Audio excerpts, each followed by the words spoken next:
Well, good afternoon, everyone. I'm Rob Atkinson. I'm president of ITIF. I want to welcome you to this forum today on sort of a new conversation, or a next conversation on American innovation and competitiveness and where we're going.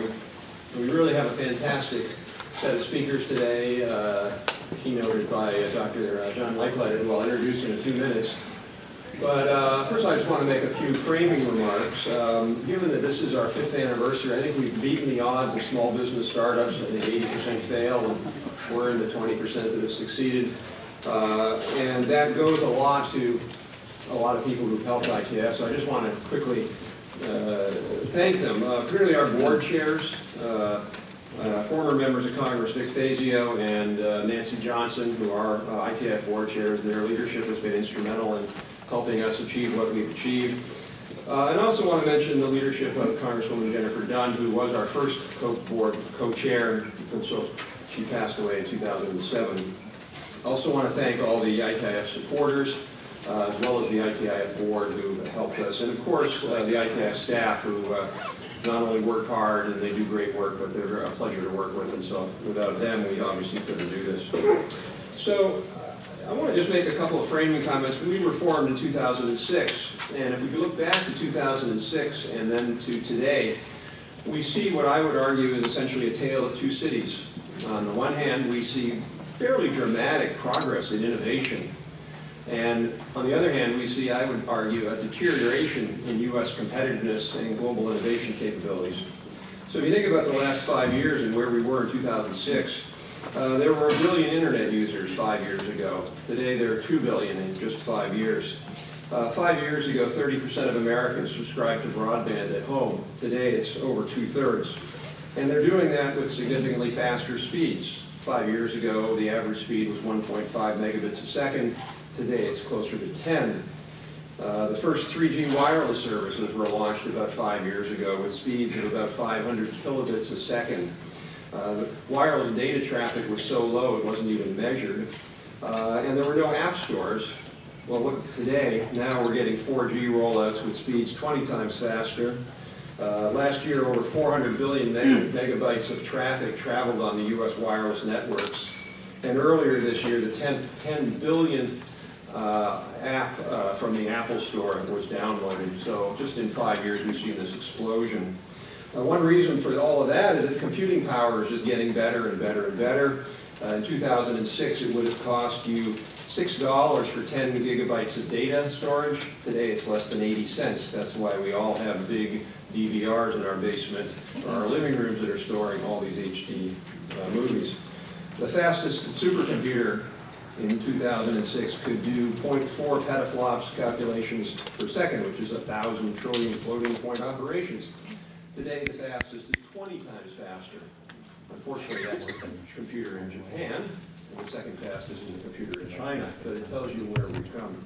And IT is not the only area of improvement. We see it in other areas, other technologies. In 2006, if you wanted to get your own human genome sequence to find out what your genetic issues were, it would have cost you $12.5 million. Today, you can get it done for less than a first-class flight to Australia. And I got to tell you, if I had to choose between a first-class flight to Australia and my genome, I'd pick my genome every day. But I don't do first-class flights to Australia, so it's irrelevant. We see it in solar energy. While solar energy is still more expensive than baseload coal, it has fallen essentially in price by over half just in 5 years, from about $8 per watt to about $3.80. But at the same time, we face significant challenges. So technology has been getting better. It's making our lives better. But we don't see that necessarily in the economy. And clearly, we see that in the job story. Unprecedented job losses in the U.S. economy. In the last 5 years, since ITIF was formed, we've lost 4.6 million jobs. When I ran the Rhode Island Economic Policy Council in the late 90s, one of my bonuses was based on how well the economy did. I'm really glad my board doesn't use that metric to reward me, because I would be having to pay them at this point. But one of the reasons I would argue for the difficult economy is the fact that we've really lost global competitiveness. Over the last decade, U.S. exports as a share of global exports have declined from 17% to 11%. At the same time, European exports have stayed constant at 17. Over the last decade, we've imported $5.5 trillion more of goods and services than we've exported. You think about what that means for the average worker. That's essentially 1 year of salary for the average American worker. So what we've been doing is essentially borrowing from foreigners to sustain our lifestyle. Since 2001, 42,000 U.S. factories have closed. And when measured properly, we would argue U.S. manufacturing output has declined by 10% at a time when the overall economy grew 18%. Just if you were to measure that as to have U.S. manufacturing not decline, we would have seen 2 million more manufacturing jobs today and 8 million more jobs total. So think about where the U.S. economy would be if we had 8 million more jobs right now. But some will argue that manufacturing is kind of old economy. It doesn't matter, even though Eli Lilly is a manufacturer, Intel is a manufacturer, and many, many technology companies make things. But they can argue, well, we'll focus on innovation. But let's look at how we're doing there. Since 2002, we've run a trade deficit in high technology products every year. In 2010, we ran an $81 billion trade deficit in high-tech products, the largest in American history. We issued a report 2 years ago called the Atlantic Century, which we'll be updating in about 3 weeks. And we looked at 40 countries around the world, including the U.S., on a number of different factors around innovation-based competitiveness. And what we found was that the U.S. ranked 6th overall. It's not number 1. But most disturbingly, the U.S. ranked 40th out of 40 countries in the rate of progress over the last decade. The rate of progress on things like the growth of corporate R&D, the number of new business startups, the reduction in our corporate tax rates, the amount of venture capital. So we really are falling behind and have failed to keep up with other nations. And in part, that's because other nations have not been sitting around looking idly. They've been aggressively putting in place R&D tax credits, funding science and technology, opening up their borders to high-skill immigration, a whole set of policies. I was just reading 2 days ago that the Australian government is very close to putting in place what would be the highest R&D tax credit in the world, 6 times more generous than America, and it's refundable, which, think about that for a minute.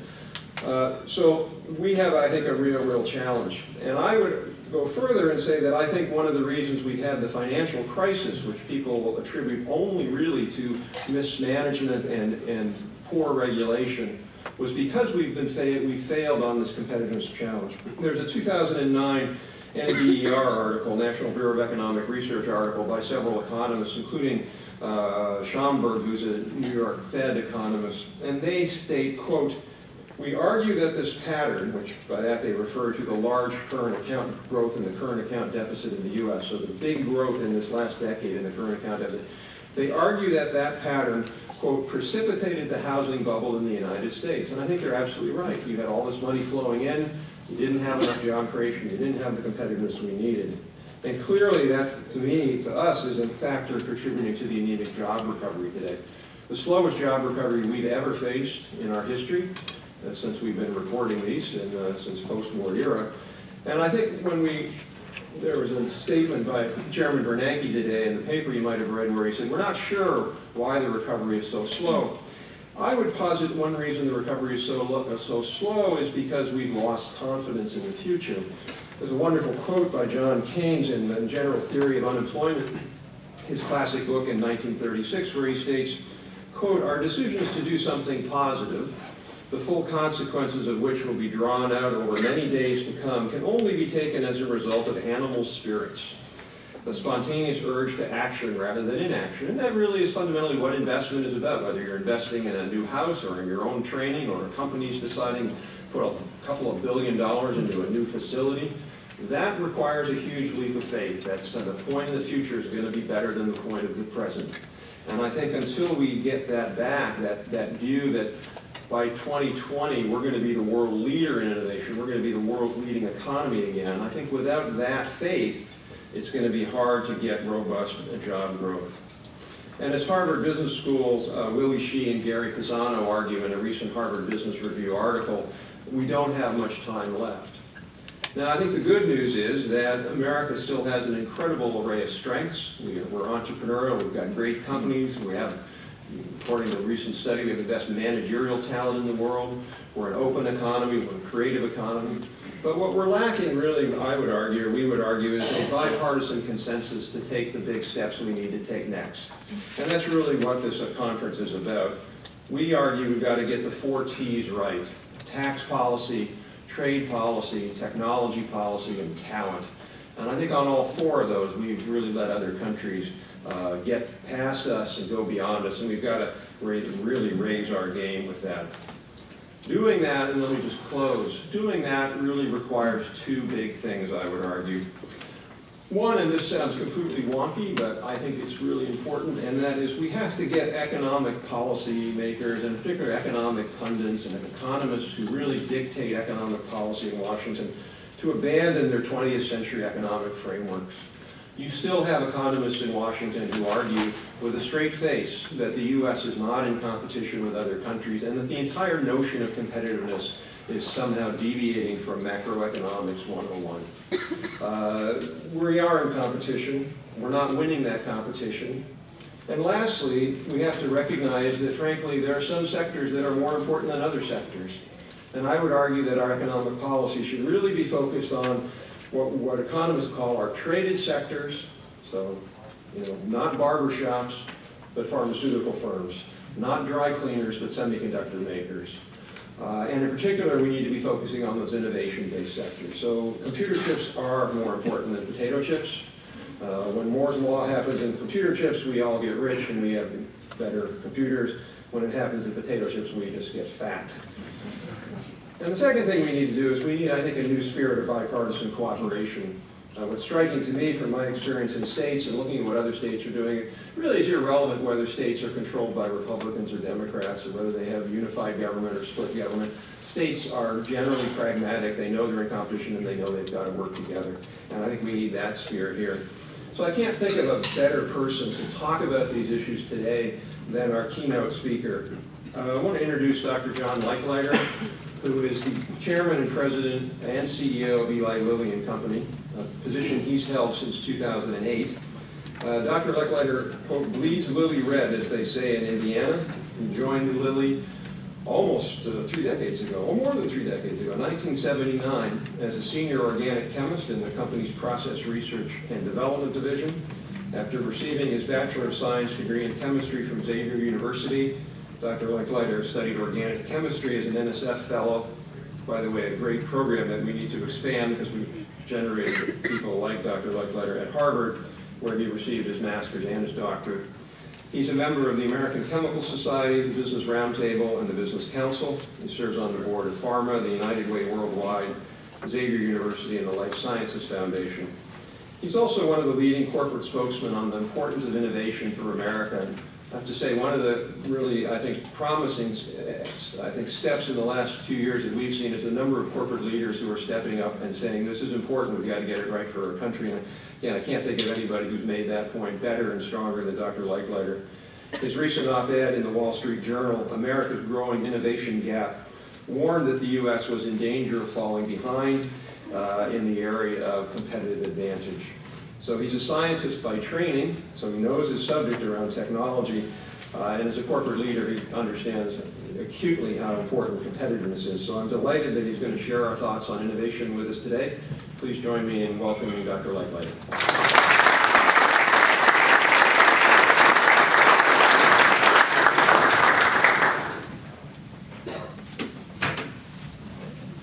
Well, thanks, Rob. That was a very nice introduction. Good afternoon, everyone. I really appreciate this opportunity to speak here at the ITIF on your 5th anniversary. Congratulations. Every American enterprise that relies on ideas for its success, and I think that must include just about everybody, owes you, Rob, a note of thanks for your strong voice on the importance of innovation to America's competitiveness and to our economic health. Few issues, as you just said, are as critical for ensuring that the 21st century is another American century, and I congratulate you and your team on 5 years of important and impressive work. I think it's also fitting that today's discussion is held here at the museum. The free flow of ideas has been an essential part of our nation's success. It's also, as we all know, an essential part of innovation. This institution, the museum, once asked a group of journalists and scholars to select the top 100 news stories of the 20th century. You may have seen this list. As you would imagine, D-Day, the New Deal, Watergate, the Kennedy assassination all made the list. But it's interesting that nearly 1/3 of the stories on the list are about innovation, and the vast majority of them American innovation. Men walking on the moon, and earlier the Wright brothers' first flight were numbers 2 and 4 on the list. Ford's Model T was number 17. The introduction of personal computers, number 31. Medical innovation was also well represented with the discoveries of penicillin, the polio vaccine, and the structure of DNA, all in the top 25.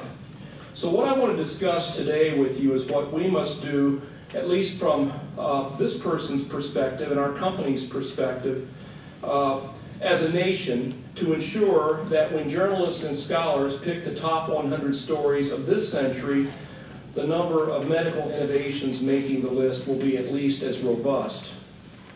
Now, a big part of my focus is innovation in medicine, and more specifically, biopharmaceuticals. But the broader issue is one, obviously, of great urgency for all of our citizens, and that is the danger that we are losing, or that we might squander, what has been America's greatest competitive advantage, and that is our genius for innovation. And I want to begin with a simple axiom. This country is the inventing nation, always has been. Innovation seems to be part of this country's DNA, if we had DNA, all the way back to our founders, whose ranks included inventors like Benjamin Franklin and Thomas Jefferson, people who set about actually inventing a new kind of nation. As Americans, we've explored every frontier, producing inventions to help conquer time and space. Wagon trains and steam locomotives gave way to cars, airplanes, and rockets, as well as to movies and television, to telecommunications and personal computers, and Blackberries and iPods and all the stuff we've all got in our pocket today. Along with exploring geographical frontiers, we also began mapping human biology, producing medicines and medical technology that conquered many diseases and alleviated others, extending our lifespans, enhancing our health, and creating new industries along the way. From this pioneering spirit came a steady stream of innovators, and we know their names well. Thomas Edison, Henry Ford, the Wright brothers, also the Mercks, the Upjohns, the Pfizers, and the Lillys, and continuing with people like Tom Watson, Steve Jobs, and Bill Gates. These innovators, I would argue, emerged not by chance, but from certain characteristics that define our nation. We have always welcomed a diverse group of dreamers from across the globe, and we've offered them opportunities to advance by virtue of their ideas and their hard work. We believe in the free flow of ideas. In fact, it's such a bedrock concept, it's enshrined in our Constitution. We value education and built a public education system that has paid tremendous dividends over the years and that was once the envy of the world. We have historically had a good, positive, and welcoming business climate and a system that provides incentives for and rewards innovation. And we never really lost that frontier spirit that looks at obstacles as challenges to be overcome. Indeed, it's the innovation that sprang from these qualities, above all else, that made the 20th century the American century, marked by a steady growth in jobs, rising standards of living, and longer, healthier lives. And speaking of longer, healthier lives, let's look more closely at just one area of innovation in that space, and that's advances in medicine. While individual breakthroughs often make the headlines, I believe their cumulative impact is underappreciated. In fact, medical innovation in the 20th century alone transformed the basic expectations of human life that had prevailed pretty much since the dawn of civilization. More and more death sentences were lifted. Think of antibiotics for infections, vaccines for conditions such as polio, which, by the way, was raging in the summer of 1953 when I was born, and more effective treatments for a growing number of cancers. In 1975, the year that I graduated from my undergraduate school, the 5-year survival rate for all cancers together in this country was 50%, a coin toss. Today, the 5-year survival rate is nearly 70%. Other dread diseases have become manageable chronic conditions. Think of diabetes and heart disease. The death rate from coronary heart disease in the U.S. has declined by about 2/3 since it peaked in 1968.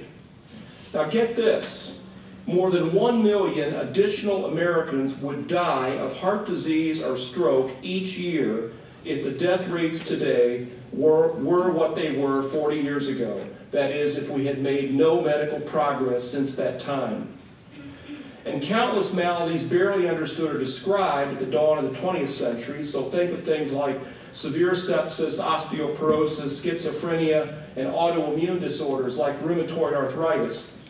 Many of these can now be brought to heel by medical interventions. Since 1995, thanks in large part to antiretroviral medicines, death from HIV/AIDS have dropped more than 70%. I'm proud to note that Lilly was a pioneer in several of these pivotal breakthroughs in the areas of insulin, antibiotics, the polio vaccine, and more. Yet the cumulative impact of the medical innovation of the past century is nothing short of mind-boggling. In 1900, the average American life expectancy was 47. Today, it's 78. That's an increase of 66% over 110 years. That is unprecedented in human history. If you're older than 50, like me, I admit it, we've added a decade to your lifespan just in your lifetime. Seen another way, each day of our lives, every 24 hours, for those of us over 50, we've gained an additional 5 hours, still not nearly enough to enable us to clean our email. But it's a start. Now, a key reason why we've gained this extra decade is innovation. In fact, an independent study found that just one area of medical innovation, the launches of new medicines, which is what my company does, that just one area accounted for 40% of the increase in life expectancy during the 1980s and 1990s alone. In other words, in this study, for every year that life expectancy increased in those 2 recent decades, 5 months can be attributed to the availability of new medicines. If the sole impact of these innovations were additional decades of life and health, I think we'd be hard-pressed to find their equals. But the economic payback from these gains is also difficult to overstate. The payback is years of productive work, economic value added, consumer spending, and of course tax dollars paid, which together outweigh the cost of treatment overwhelmingly, even if you resist putting a number on the intrinsic value of being alive. And then there's the impact on the broader economy. Today, more than 3 million U.S. jobs are supported by the biopharmaceutical industry, 90,000 of them in my home state of Indiana. While our state has seen a steady decline in heavy manufacturing jobs, it really began in the early 1980s, these losses have been softened somewhat by the life sciences sector in our state, which has grown 21% over the last 8 years, according to a report that was issued today, in fact, by BioCrossroads. That's Indiana's public-private initiative that focuses on developing the life sciences. The value of Indiana's life sciences exports during this period nearly tripled to $7.4 billion, ranking us 3rd among all 50 states, behind only California and Texas. I bet you didn't know that. We're proud of that. Today, the U.S. is the undisputed leader in medical advances. Our biopharmaceutical sector is the envy of the world. U.S. inventors and companies hold the intellectual property rights to a majority of new medicines. They account for more than 80% of the world's biotech R&D. And they're testing more potential medicines in clinical trials than the rest of the world combined. Now, it's important to note this wasn't always the case. As recently as 1990, our industry spent 50% more on research in Europe than in the US.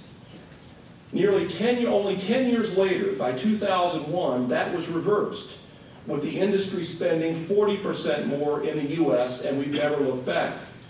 But if I'm allowed to edit Satchel Paige, I think it's time we did look back, because something is definitely gaining on us. In fact, despite all this progress I talk about, despite all these gains, the evidence is mounting that we're facing today nothing short of an innovation crisis in America's life sciences sector. To begin with, the science is difficult, very difficult, incredibly complex, and it is staggeringly expensive. Over the past 25 years, the cost to develop one new medicine has risen from an estimated $100 million to some $1.3 billion, in part because finding the next breakthrough to treat stubborn diseases like diabetes, cancer, and Alzheimer's disease is among the most challenging of human endeavors. At the same time, the number of new medicines, we call them new molecular entities, approved by the FDA over the past 5 years, that number is 95, it is lower than any 5-year period since I started working in the industry in the late 1970s.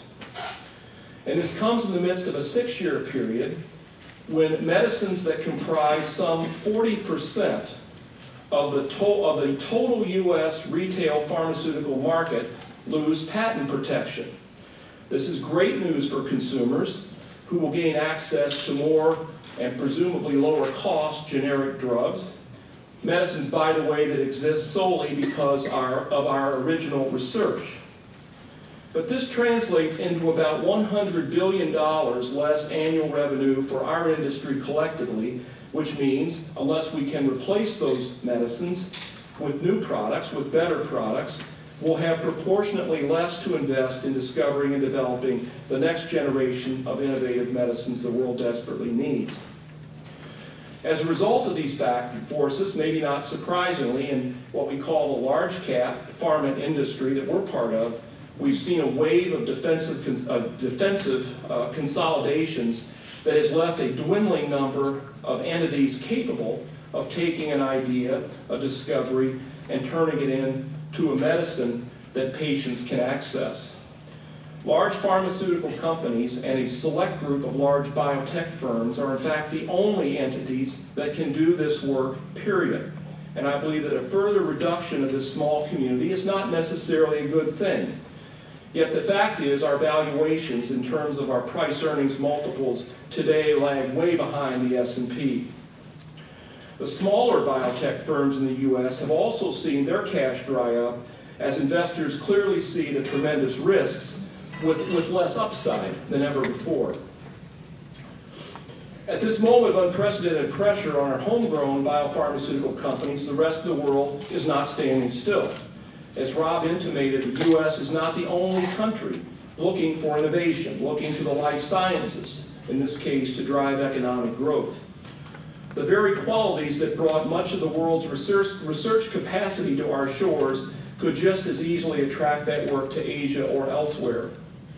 For example, the number of global pharmaceutical patent applications that named one inventor or more located in China or India has risen 4-fold since 1995.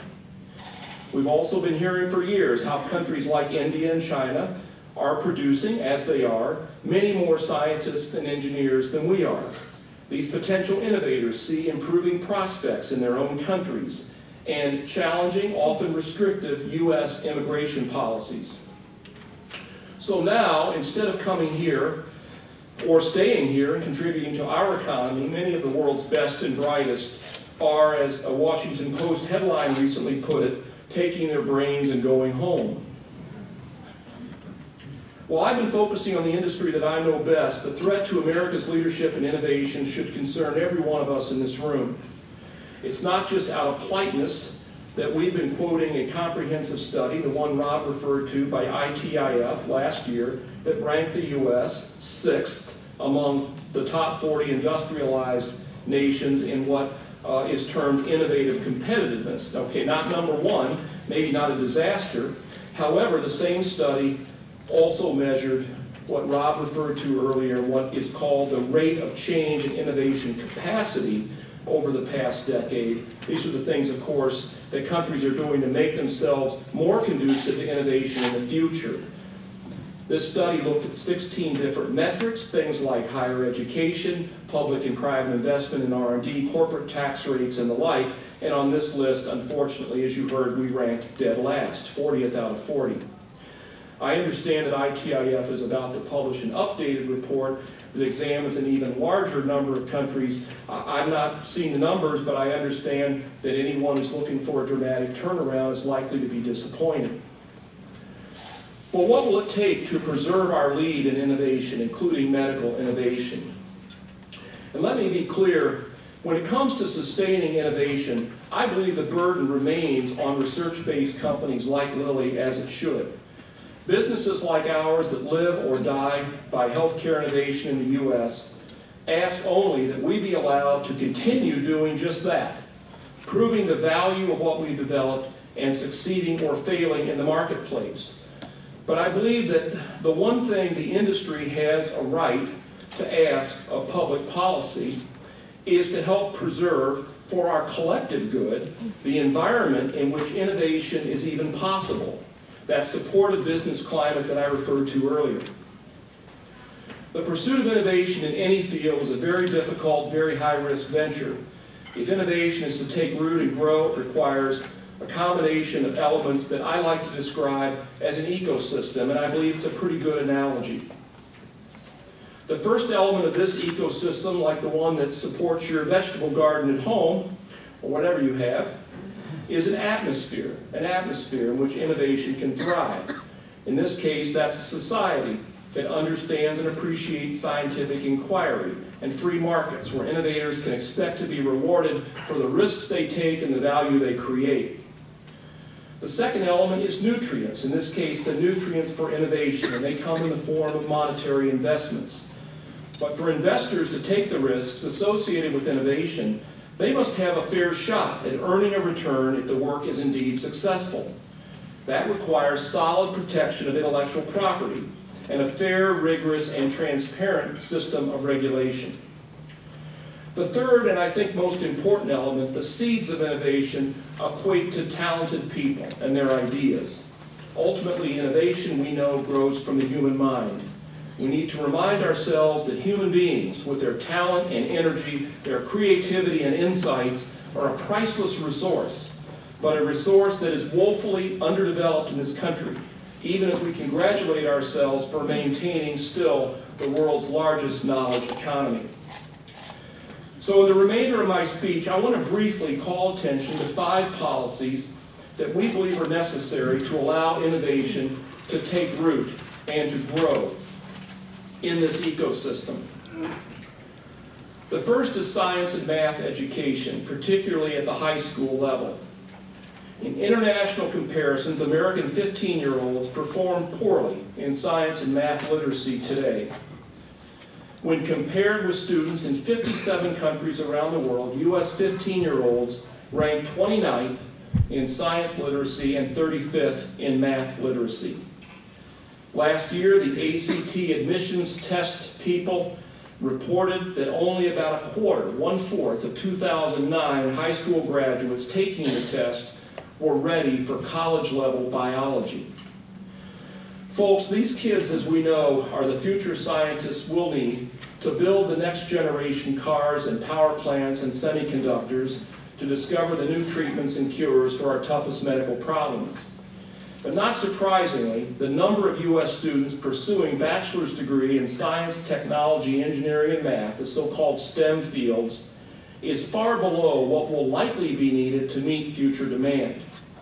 Broad understanding of math and science is essential, first of all, so that young people across our society have an opportunity to participate in the high-tech economy of the future.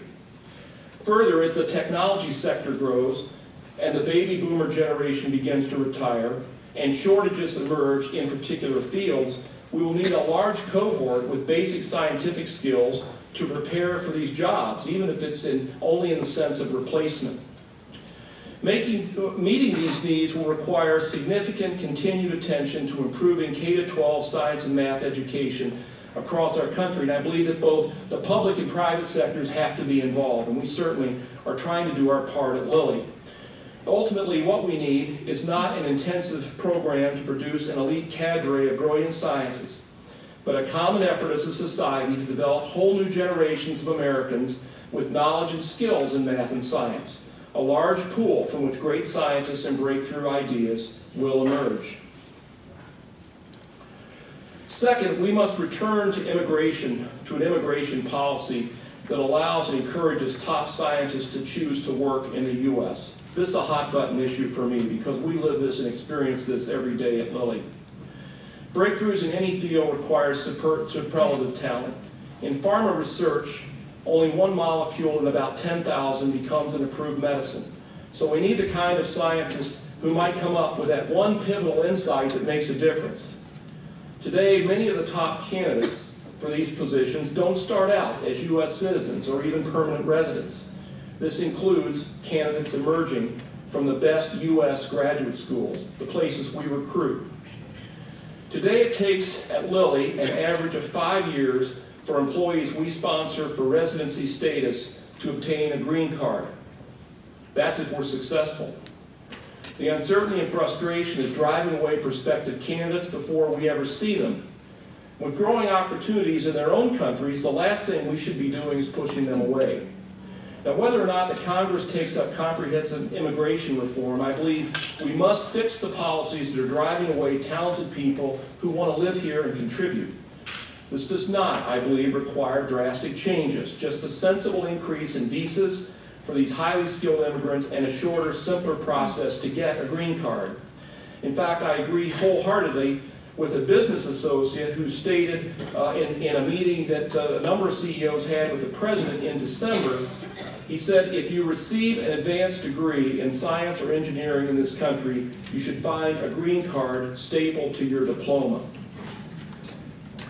To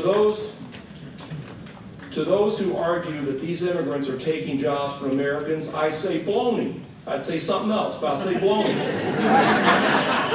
It's lunch, after lunch. The fact is, they're contributing to strong businesses that help create jobs right here in the U.S. According to the Wall Street Journal, between 1990 and 2007, 25% of U.S. companies started with venture capital had an immigrant founder. And it sure beats the alternative. Talented people trained in the U.S. returning to their native country or going elsewhere to start up or help a foreign firm to compete against us. If you want a job killer, that's a job killer. Third, we need strong, sustained government funding of basic research. Academic and government research has historically operated synergistically with the private sector, often supplying the raw material and insights which industry has used to translate, develop, and commercialize. Yet over the past 30 years, while federal spending on payments to individuals has doubled, federal funding for non-defense physical capital, R&D, education, and training has been cut in half. To counter that trend, the stimulus bill included substantial additional funding for the National Institutes of Health, the National Science Foundation, and other agencies involved in health research. And President Obama has outlined a goal to increase R&D investment to 3% of the federal budget. I believe that investment will be most effective if a commensurate share goes to basic research, which I distinguish, for example, from large, expensive, and often inconclusive investments in head-to-head drug effectiveness studies, an example from our own part of the world.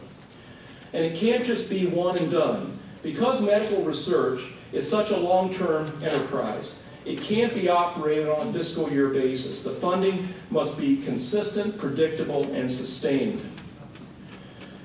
As a CEO facing some upcoming major patent expirations, I know too well the importance of facing up to budget realities. But if we're to protect and advance innovation, we must be willing on occasions, on important occasions, to invest in the short term for long-term benefits. For example, it will cost our nation billions of dollars to find effective treatments for Alzheimer's disease, and what we stand to save is exponentially greater. The estimate is that by 2050, unless we have some sort of medical intervention, 13 million people in this country will suffer from Alzheimer's at a total annual cost to our economy of $1 trillion with a T. Again, what's required here is not some new Manhattan project, but rather a long-term commitment. Such a commitment is necessary to attract more outstanding scientists to basic research and keep them engaged in productive work throughout their careers, whether that's in academia, which obviously receives a lot of government funding, in government laboratories themselves, or in the private sector. Fourth, we need a tax structure that encourages rather than undermines innovation and commercialization in the United States. Specifically, we need a business tax system that levels the playing field for America's worldwide companies like Lilly and enables us to compete and win in a global marketplace with global competitors. Quite simply, our corporate tax rate is too high by almost any measure, and we should discontinue the taxation of foreign earnings of U.S. global companies.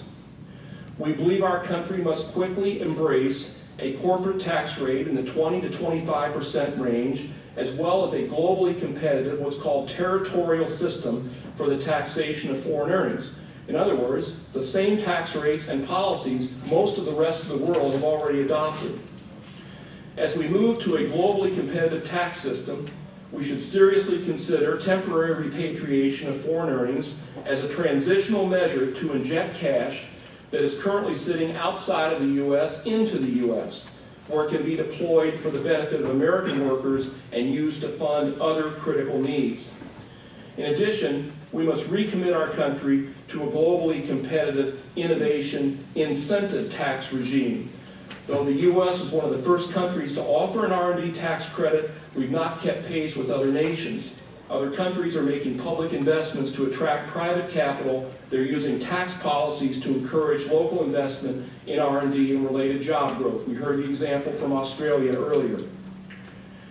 In this regard, we need to make the federal R&D tax credit permanent and raise it to levels that are globally competitive, as well as consider other tools to encourage U.S. innovation. Lastly, in these deficit-driven times, we must strongly resist the temptation to impose international tax revenue raisers on America's worldwide companies. These revenue raisers will hurt the U.S. economy, they will deplete U.S. jobs, and further exacerbate a corporate tax system that's already out of step with the rest of the world. In summary, we need a corporate tax system like the rest of the world, one that encourages rather than discourages investment in the United States. Fifth and finally, and this area of policy applies mainly to my industry, we need a modernized regulatory system that is more timely, more consistent, and more predictable. The current regulatory process is, in some measure, asymmetrical. There is much greater pressure on regulators to identify and avoid the risks of new medicines than to balance those risks against the potential benefits to patients. Now, I believe the problem lies not in the regulators, but in the system itself, which creates incentives to put off decisions or err on the side of avoiding risk, any risk whatsoever, even if some patients might accept that risk in return for the potential benefits. There are no medicines, by the way, without risks. As I've said in other forums, I believe that regulators in the regulatory process must bring to bear a more systematic approach that documents the basis for any decision that must weigh benefit and risk, as we obviously must. And that includes the data used, the rationale, the standards, and the values that regulators applied in reaching the decision. I believe the FDA recognizes this need, as well as the need for systematic tools for benefit-risk assessment. Such an approach would allow our regulators to demonstrate why a decision was reasonable, even when viewed in the light of subsequent data. Just as important, I believe that such an approach would result in regulatory decisions that are more predictable, more balanced, clearer, and more timely. Regulators in industry, and most importantly patients, have a common interest in a systematic, transparent decision-making framework to support a robust benefit-risk assessment. And we have an opportunity, I believe, to implement such a framework here in the U.S. in the upcoming reauthorization of PDUFA, the Prescription Drug User Fee Act. That's a glass of water for you. This law comes up for reauthorization in 2012, but our industry and others are already in discussions with the FDA. I'm hopeful that through this process we can achieve a real victory for innovation and for patients. Well, I've been talking today about what America's genius for innovation has meant to our citizens: more jobs, higher standards of living, and longer, healthier lives. Clearly, it's impossible to predict the full range of benefits future generations could enjoy from today's innovation. But in the field of medicine, when I think of the incredible advances over the past century, I'm convinced that what might seem unimaginable today could be commonplace tomorrow. Treatments, for example, that transform cancer into a chronic disease, with survival times measured in years or in decades rather than in months. Effective treatments for malaria, TB, and other diseases still affecting tens of millions of people in the developing world. Breakthroughs that will save millions from the devastation or the progression of Alzheimer's disease. Cardiovascular repair or outright prevention of heart disease. Replacement organs, and ultimately additional decades for people to enjoy precious life and enhanced vitality. Not just additional years, but additional healthy and productive years. And along with the profound benefits in and of themselves, we'll see exciting new opportunities, a rising standard of living, and a reinvigorated American economy. However, success is not guaranteed. You will still hear some people today say that we have all the innovation we need, or that in this difficult economic climate, we just can't afford it.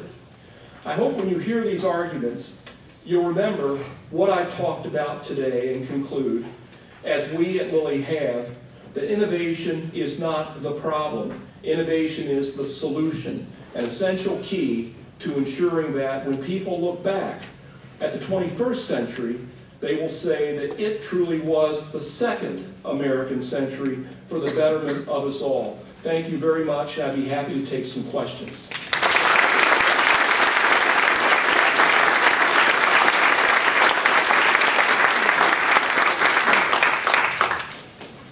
If there's a mic, is there a mic also? Kath, there's a question here. So you want to just raise your hand and wait for the mic.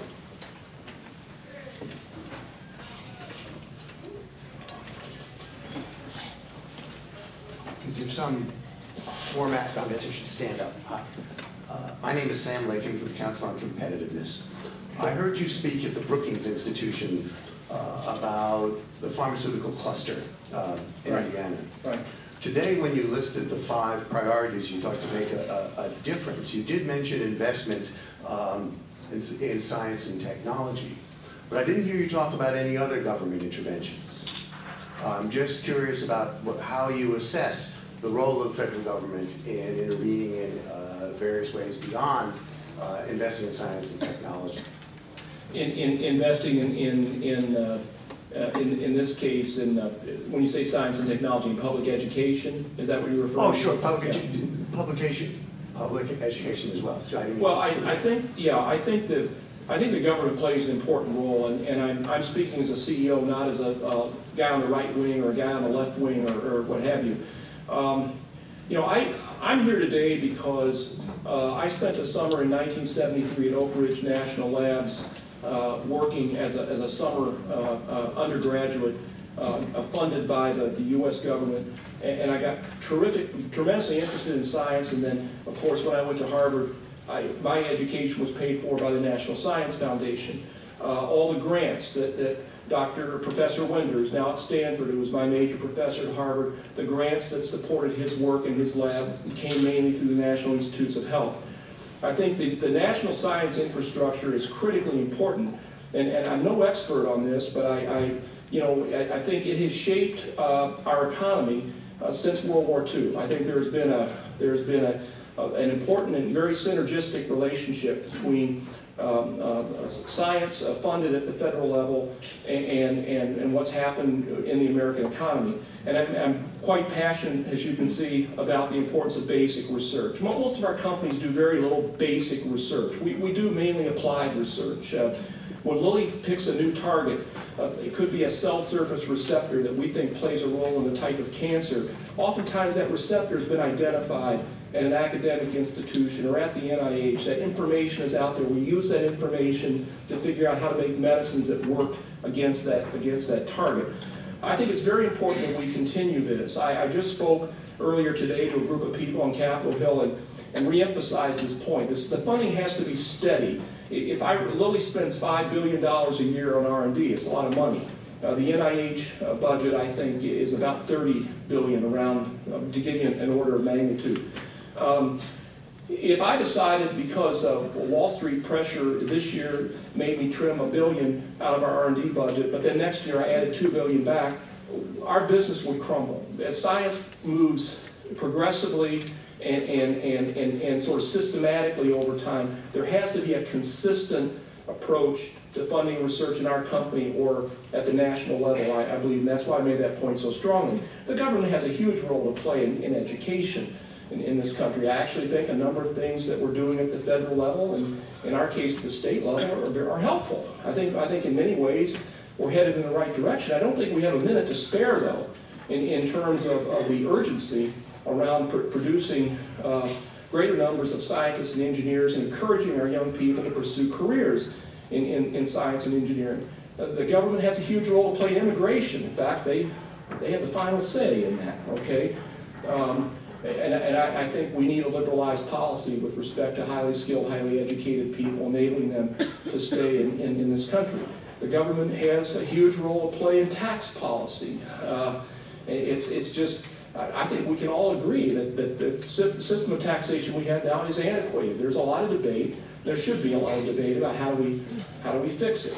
But the fact is, as long as Lilly or any other company has a bunch of money offshore that we know we're going to pay tax on when we bring it back, it's going to be an easier business case to make for investing that money offshore, right?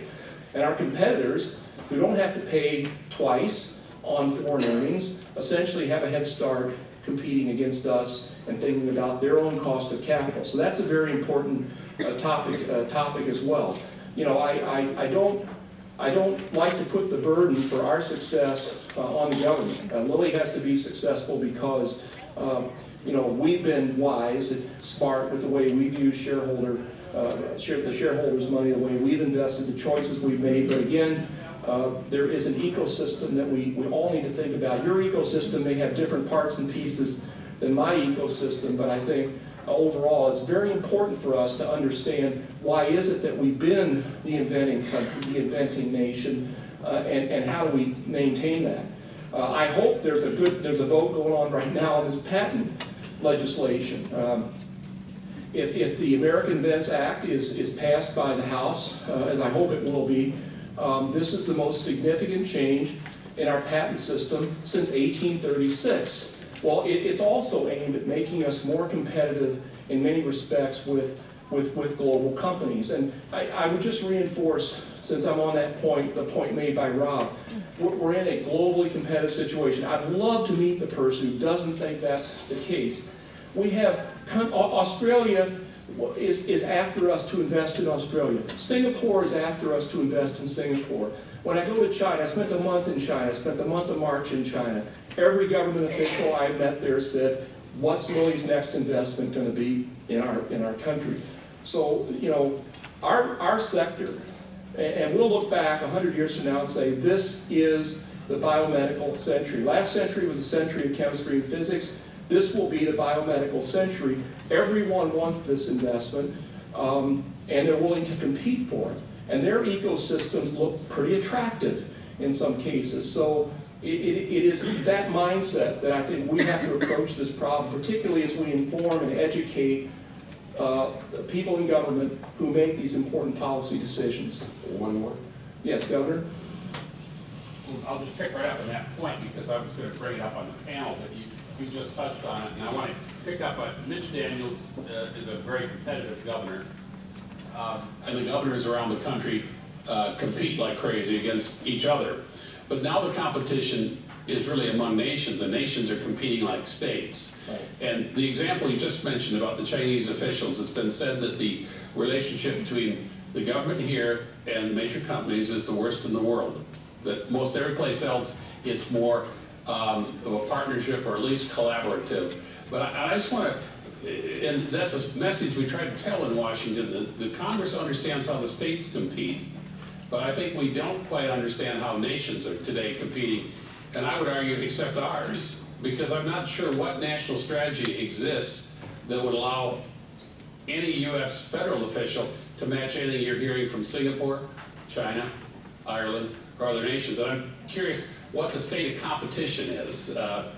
From the Indianapolis Colts perspective, you know a lot about competition, so what do you think? Well, we have a short-term goal of making sure that there's a Super Bowl this year, because that's going to be in Indianapolis. Okay. Well, I think that, first of all, states do compete, and they compete well. And there are states that really do get it, and governors, as you know, that really do get it, and it's not just, we're going to give you this tax break, or we're going to help you with hiring and training, or, you know, we're going to help you with land use permits or whatever. It is, we really want you here. It's an attitudinal thing. It's that the governor will talk about how proud he is to have Eli Lilly in his or her state, and it's an environment that gets created. And I have to say, I probably need to do this over beer, but I could rank order the states and get probably 25 of them in terms of our experience. But that's where the action is, I think, Governor, in this country, is at the state level. It's hard for me to find an equivalent, to answer your question, to the approach that is taken in other nations at the federal level.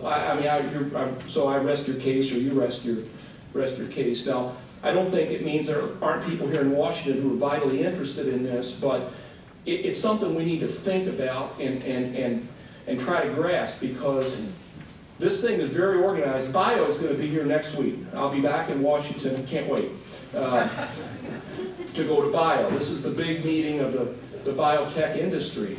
And you know, I've been contacted by representatives of probably 12 countries who are going to be here in Washington with some pretty high-level people telling you why bioscience investment in their country is a good investment. Okay, so it'll be interesting to see what's the U.S. equivalent of that going to be next week at Bio. It's a very good question. At the states will be here. The states will be here, and I think that's so that's an interesting state of play. You're right. I got to think about that some more. I think I'm out of time. Thank you very, very much.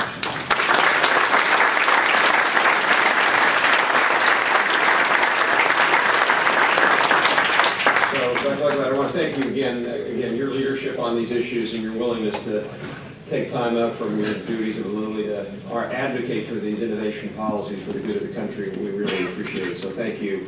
We're going to take a short break right now, so there's a nice little patio out there. Don't take a break too long, and we're going to reconvene with a really interesting panel discussion on these issues in about 15 minutes, so thank you.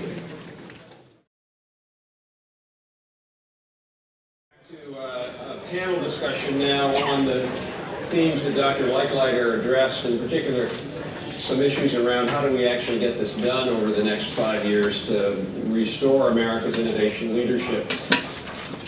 The unfortunate, there's good news and bad news, as they say, and I won't tell you a good news, bad news joke, but the bad news is, unfortunately, there's weather problems in New York, so two of our New York speakers, Bernard Schwartz and Rana Farrar from Time Magazine, both had flight cancellations, and we were notified by that just around noon. Now, the good news is that we were able to scramble and get two great folks to fill in for them, who I will introduce in just a few minutes. So I think we were really fortuitous in a way. We get some great folks to join. So I'm going to start introducing Senator Chris Coons. Senator Coons is from Delaware. He had served 10 years in Delaware, Newcastle County as a county commissioner, and then the last 6 years as a county executive, and was elected to the U.S. Senate last November. Senator Coons is a member of the Foreign Relations, Judiciary, Energy, and Budget Committees, and he's also the only freshman who's chair of a subcommittee, the Subcommittee on African Affairs and Foreign Relations. Prior to being county executive, he worked as an attorney for the Delaware-based W.L. Gore Associates, better known as for Vortex, which we all wear our Vortex jackets, one of the largest 200 privately owned companies in the U.S., and a real technology leader. And partly because of that experience, Senator Coons brings not only real knowledge about the challenges faced by U.S. companies, but a real passion for revitalizing U.S. manufacturing and the innovation base of the U.S. economy. Senator Coons is a graduate of Amherst College. He has a BA in chemistry and political science. He's earned a law degree from Yale and a master's in ethics from Yale Divinity. So he's a unique combination of science, law, and religion. Probably the only member of Congress with those three things together. We need more of that. Ethics, philosophy. No, we won't go there. We won't go there. I'm going to actually introduce Congressman Darrell Issa, who will be joining us shortly. He has some vote issues, but he has said he will be joining us. Congressman Issa is first elected to Congress in 2000. He represents the 49th District of California, which is between San Diego and California. He serves on the Government Reform Committee, where he's ranking member of the Domestic Policy Subcommittee. He's on the House Permanent Select Committee on Intelligence, where he's the ranking member on the Subcommittee on Intelligence Community Management, and he's also on Judiciary, and he has a leave of absence from Energy and Commerce. Congressman Issa is also a high-tech entrepreneur. He founded Directed Electronics, a California-based leading manufacturer of automobile security products. He served as the chairman of the Consumer Electronics Association and the Board of Governors of the Electronics Industry Association. He's also received an award of Entrepreneur of the Year from Ernst & Young and Inc. magazine. And perhaps his most distinguished accomplishment is he is honorary co-chair of ITIF Board of Directors. I don't think I actually saw that on his bio on his website, but I'm sure his staff will fix that today. Then I return to my good friend and colleague, Anish Chopra. Anish has the distinction of being the first U.S. Chief Technology Officer in our country's history, and in this role serves as Assistant to the President and the Associate Director for Technology within the White House Office of Science and Technology Policy. In that role, he works to advance the President's technology agenda by fostering new ideas and encouraging government-wide coordination to help the country meet its goals of job creation, from job creation to reducing health care to protecting the homeland.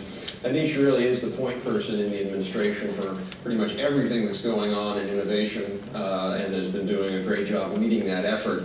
Prior to that, he was the Secretary of Technology for the Commonwealth of Virginia, as I like to say, the state of Virginia.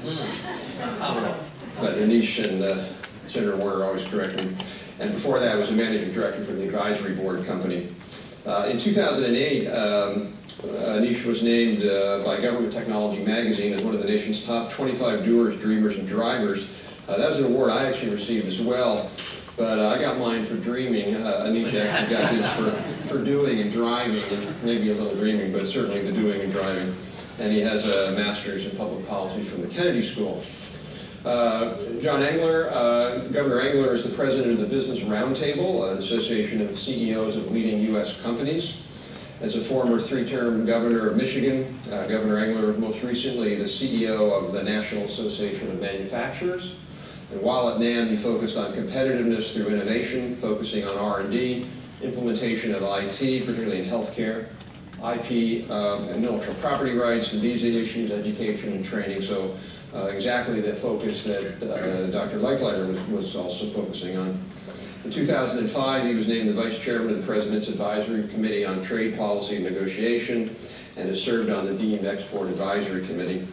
He's also a member of the Commission of the Skills of the American Workforce and serves on several boards and is the past chairman of the National Governors Association and has a Bachelor of Science degree from Agricultural Economics and a law degree as well.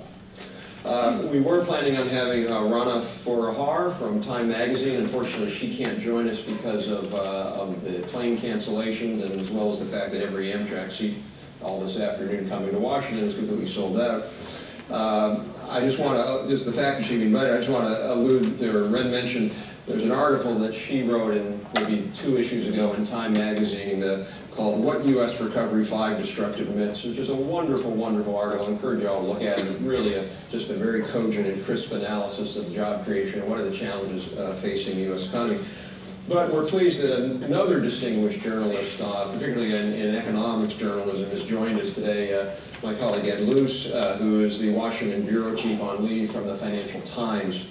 Was the bureau chief from 2006. He's now on a temporary leave to write a new book about America's growing crisis of competitiveness, which will be released in 2012, hopefully after our book is coming out, and not before. So I can plagiarize it.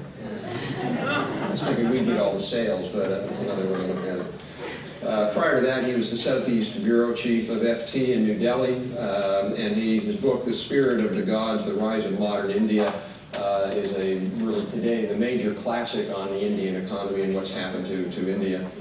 He was a speechwriter for Larry Summers when Dr. Summers was the U.S. Treasury Secretary.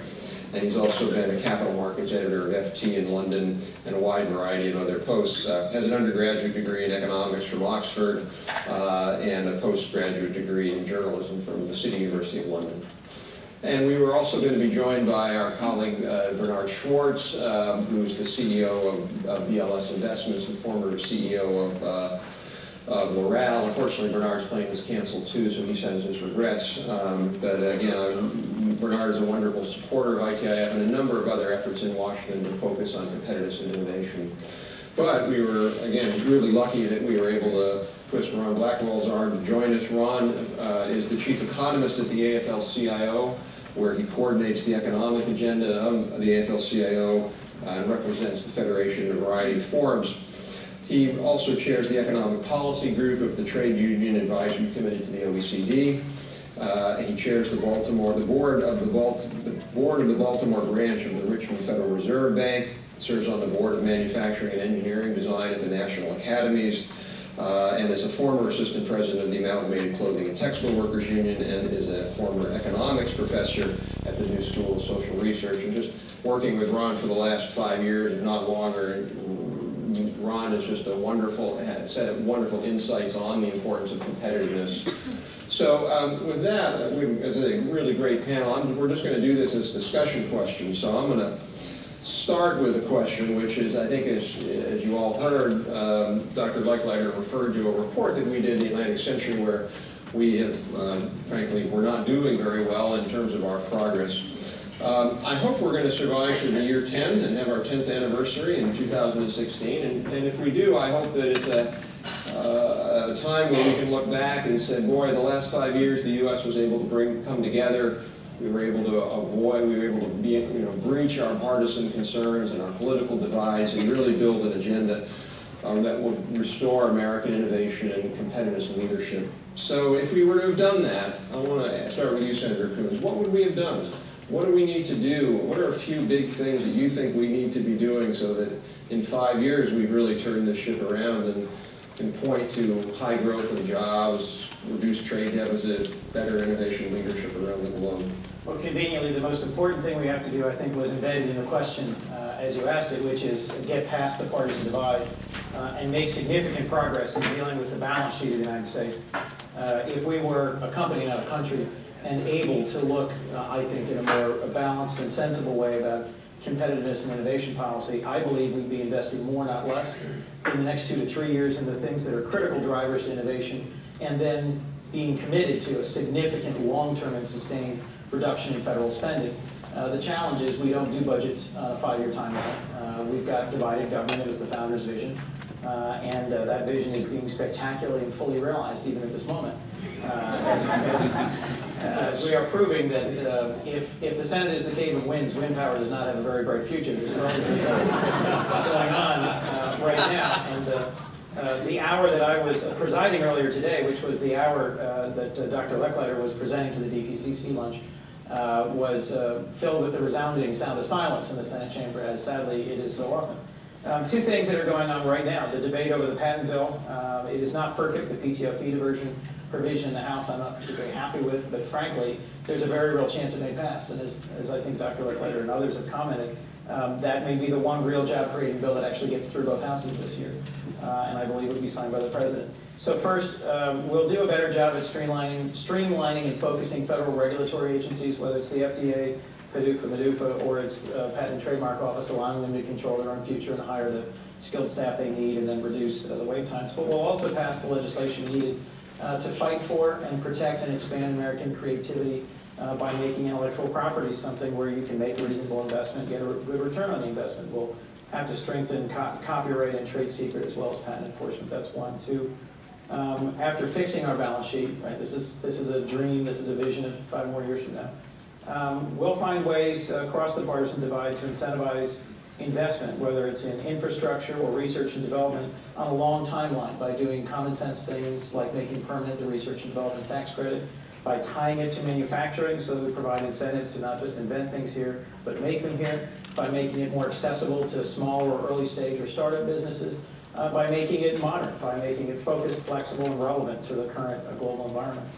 We'll provide support where necessary for manufacturing and not just the clean tech and green energy manufacturing that seems to be the obsession of some, but the real manufacturing that is the broad base of employment in manufacturing in this country, everything from baby wipes plants to auto manufacturing to cutting edge alternative energy technologies. And whether it's the Manufacturing Extension Partnership or providing the steady supply of highly trained, highly skilled folks to work in those manufacturing plants. And then since there's lots of other folks to comment on it, I'll just close by last, we'll continue to find ways to champion a culture of entrepreneurship, to find ways that we continue to celebrate and strengthen, frankly, the one thing that I think is a really sustainable advantage for us, which is a culture.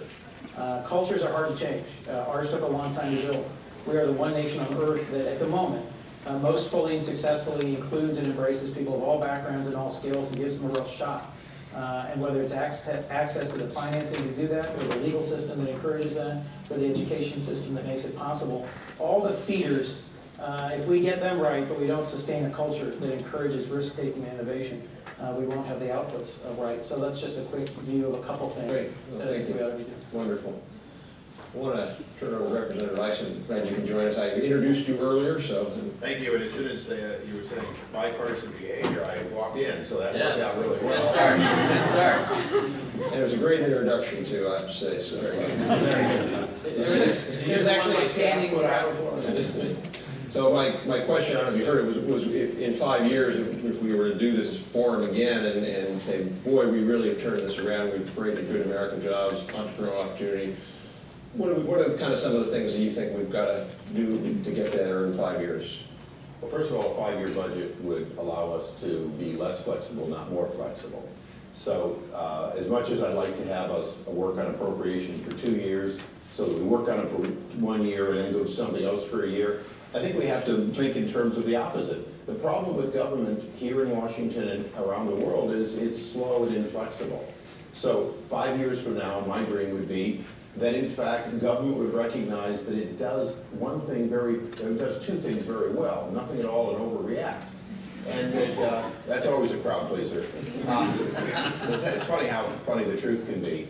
So to the extent that we let the market have its ups and downs and overreactions and corrections, we're better off than when we try to weigh in. You know, we're in the 2nd year of trying to fix a broken market by trying to keep the market from fixing itself. So am I have any dream that in 5 years we're going to get to that? No. We're still going to think we're important because we manage things. But to a great extent, there are a lot of things that could be done. One the Senator mentioned that I'd be particularly fond of is we could do real immigration reform, which has nothing to do with the unwashed masses that want to come here because they're poor and they'd like to get a skill and a job at our expense. The fact is, the best and the brightest want to come here. We take a small fraction of them, we concentrate them in Silicon Valley and a couple of other areas, mostly on a semi-fraudulent program called H-1B. And don't say I'm against H-1B till you hear me out. It's semi-fraudulent because it's a temporary work program. These aren't temporary workers. These are the people we want to bring to our country, and in all likelihood, if they want to stay, we want them here forever. They're the net job creators. So, do we have a dream that in 5 years we'll have immigration reform that offers to the best and the brightest, those who can be net adders to our economy, real permanent opportunity in this country? Absolutely. Big change. Does it mean that some of it will be at the expense of endless reunification of people who came here not as the best and the brightest, but simply snuck over and got an amnesty? Maybe. But that shouldn't be the point. We shouldn't be talking in a country that brings more people to become immigrants than all the rest of the world combined. We shouldn't be talking about more or less, because I think we're generous and I think the number is pretty good. But we need to look at the makeup. Who would hire based on those who need versus those who help with your needs? So, first point. The second point is, quite frankly, one of the premises in the written questions was we're coming off this Great Recession, the worst since the Great Depression. Bull. This has been a correction. And if we admit that this correction was based on excesses in the private market, excesses in government intervention to create false markets for homes and false secondary markets for homes, blame both of them, but don't try to pretend that the fix is somehow what government's doing now. The fix was to admit that we had fiddled around creating artificial balloon markets, and they now are mostly right-sided. So 5 years from now, I want us to deal with the new normal. The new normal is we are in a much more competitive world than we were 40 or 50 years ago. Therefore, we do need to have, as was so well said, we do need to have a new tax policy, one that effectively says if you're creating jobs and all the other things that ultimately create revenue to the Treasury and create prosperity to our country, we don't want to tax that. We're going to have to get much more toward taxing consumption and particularly not taxing investment, particularly investments in R&D, investment in net job creation. And we are going to have to come up with a global solution that works for America that recognizes a great deal of our economy and prosperity today is untaxed. Because what we really do is we send it overseas, and because it's intellectual property, because it's soft, we really don't know how to get it back. Either we literally don't get it back because it's stranded capital, which is one of our tax questions before us, a couple of trillion there, or it's effectively untaxed revenue that we would otherwise tax if you have it in America. We can no longer make it advantageous to build outside the U.S. because it's tax efficient. We need to make it more tax efficient in the U.S. whenever possible, which not that I'm promoting the VAT, but the Canadians kind of get it. They reward export, they take back their GST, their VAT system when you export. They have a lot of systems that inherently attempt to promote the creation of wealth and, to a certain extent, less the consumption. Sure. Great, thank you.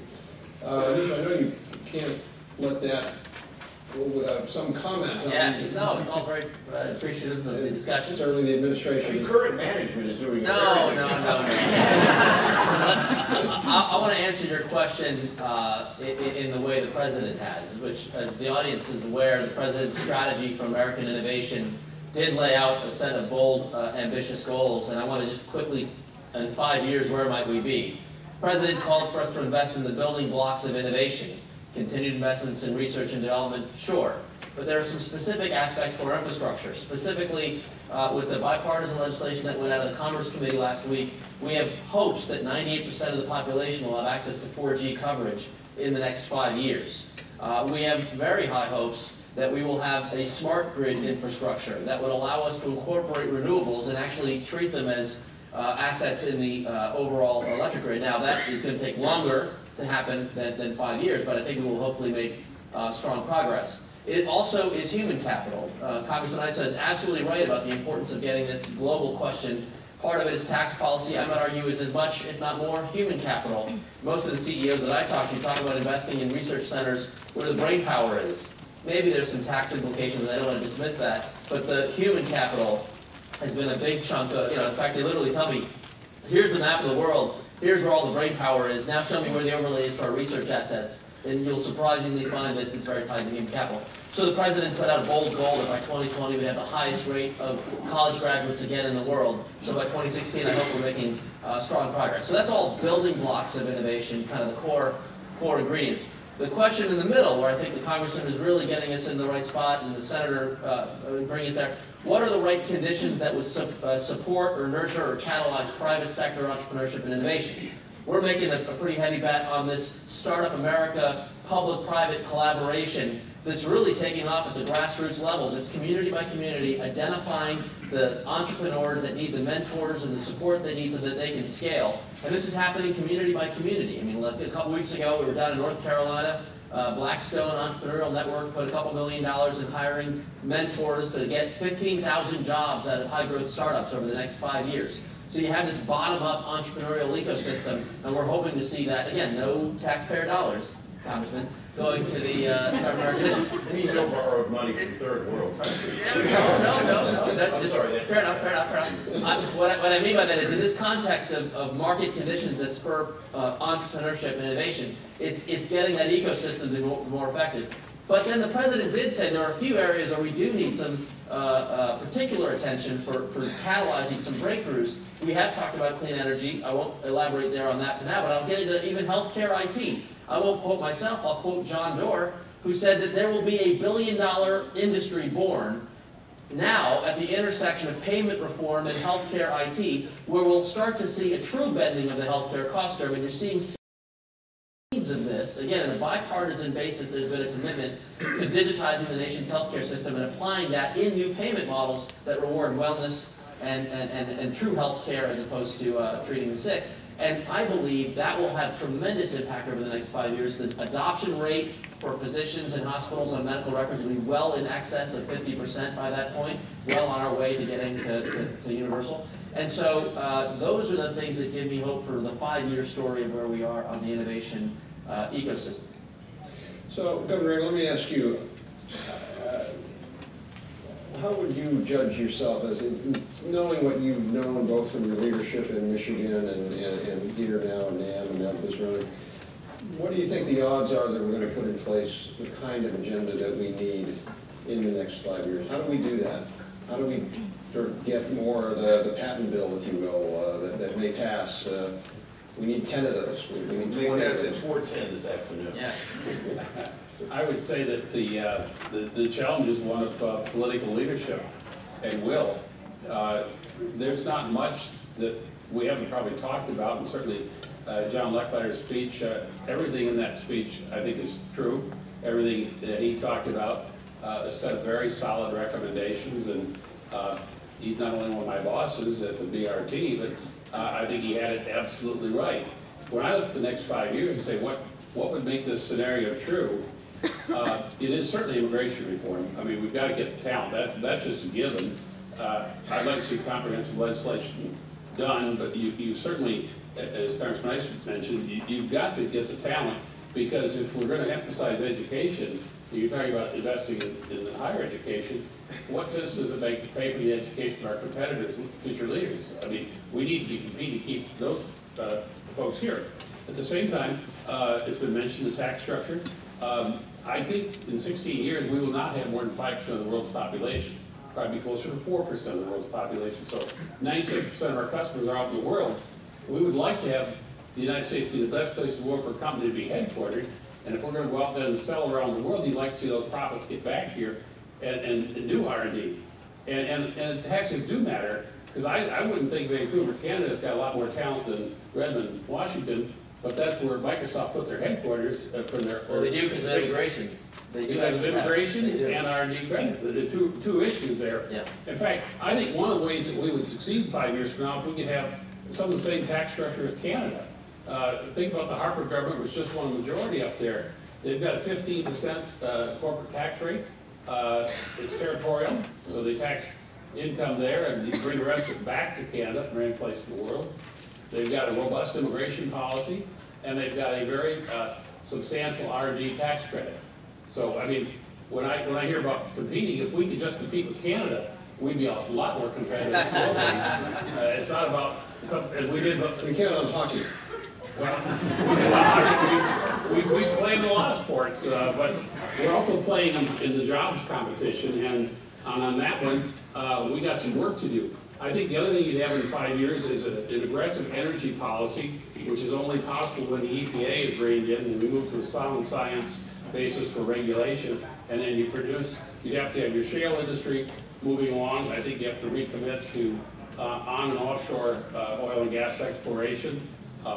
You'll have in 5 years, despite all of the investments in alternatives, still half the kilowatts will be generated from coal.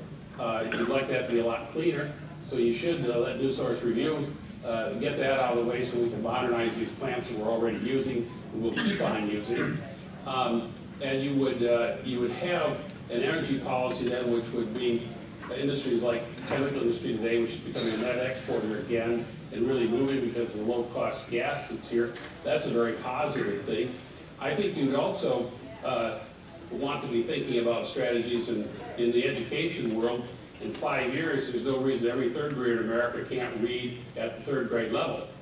I mean, that would be a wonderful start. We got a lot of triaging to do on those who've gone through a system that's kind of broken, and we got remediation to do, but we ought to at least triage it and not make it worse. So you'd say that would certainly be deliverable in 5 years. There's no reason that can't be done. And that's all across America, every school. Urban, rural, that ought to be done. And then I would say that, you know, it's a set of other, you want to see long-term, the budget's not going to be balanced in 5 years, but the long-term structural changes that have to be made on entitlements play out over a very long time. The problem is you have to make the decision at some point in time. Can't wait until we've fallen off a cliff and are hoping to fix it before we get drowned. You really need to do that now. And frankly, there are a lot of different answers out there, but you got to pick one. And sometimes I think it doesn't matter which one, just pick one. But I do think we've got to get started on that. And that's just important for the, you know, that's part of the confidence factor. But I would say an energy strategy, getting the tax structure fixed, reining in the ridiculous regulation which makes us non-competitive. Dr. Lechleiter didn't say this today, but I had a CEO tell me a week ago that they had a product approved in Japan before the FDA could act on it. One way to fix the regulatory process is to let us use any products that are approved anywhere else in the world that are on an assumption of risk basis. And the other thing I'd do, if we really want to have a bonus around on what would make a difference in 5 years, is bring the trial bar in and stop litigating everything in America, because we're doing the 90% of the world's litigation with our 4% of the population, and that's a tax that all of us, frankly, don't need to be paying. But isn't that one of America's most competitive industries? It's a cost, though. It's a net negative. Actually, American companies invest more, not invest, they spend more on legal services than they do on R&D today. That's right. So, and you know, you have a vantage point in where you looking on really all around the world, including your new book, within your new book, and what other countries are doing. Certainly our view, and I don't know if it's your view, that other countries seem to be a little bit more on the ball. They seem to be addressing this a little more. But we say that their aid is not hurts. In other words, that we think we're number one, and that they all know they're not number one, and they want to be that. What is your assessment of that? Do you see that? Do you agree with that? Do you see other countries are doing that? What's the motivation there? My answer isn't very good. It's because my vantage point at midday today was sitting in my boxer shorts off my head at my machine, so I haven't given this particular panel that much thought. In answer to your question, I'd like to just pick up something Congressman Osa said, which is about governments being ineffective everywhere in the world. That might be true to a greater or lesser extent, but I think that's increasingly true to a greater extent in this country in terms of the speed of responsiveness to the changing world around it. And you rightly mentioned immigration as a really key example of where America could enact a simple reform that would boost competitiveness. And I think if you look at what your competitors, Canada included, Britain, even Britain, Australia, Germany, and others have done to their immigration systems since 9/11, when you national securitized your immigration system, they, during that same period, have set up very pragmatic, skill-based point systems to bring in the best and the brightest. And they've done it relatively quickly. and they keep adjusting. So I think the wisdom of the founding fathers, the constitutional premise of divided government has served American stability brilliantly, but I think increasingly the efficiency cost is coming up when you're faced with all these challenges. It's really obvious what America should do, and everybody's very eloquently giving shopping lists, most of which overlap of the kinds of things that America needs to do: a simplified tax system with a lower headline rate, but get rid of all the tax exemptions, having a proper energy policy, having a proper immigration policy, perhaps moving to VAT, taxing consumption and shifting taxes away from investment. The shopping list of things America needs to do to revitalize itself, I don't think in that, at least in the short term, are not that greatly in dispute. What's in dispute is the ability of the system to do any of this. So if you ask me what America will look like 5 years from now, I would like to think that everything the panelists have said would come true, but I think theirs was a wish list rather than a projection or a prediction. I don't think in 5 years from now, absent another shock, another crisis, which gets politics back into a saner debate, I don't think that we're going to see most of this happen in the next 5 years. We talk about very glibly about education reform, about employment training reform, about the very mediocre results in much of your K-12 system. These things can't be fixed easily. This week I met the head of Jerry Brown's State Board of Education in California, who said the budget cuts that were already on the books under Governor Schwarzenegger of 20% to K-12 in California, they haven't been felt yet because of stimulus money and because of the rainy day funds that schools have been using. But once they are felt, now that those two sources of income have run out, once they are felt over the next year or two, the average class size in elementary schools is going to go from 20 to 35. That's in the next 18 months in California. Precisely the wrong direction. If you look at whether there's a debate on the Hill about community colleges, revitalizing these key institutions that can retrain workers at the beginning of their career and mid-career to meet business needs, there isn't a debate. It's not happening. I mean, everybody at forums like these has exactly the right things to say. And so it's not as if the knowledge is lacking. I mean, the intelligence, the IQ is all here in Washington. It just isn't being applied on the statute book or through the administrative decisions. And I think that is a deeper conundrum than I get the impression some of the panelists feel it is. I'm sure.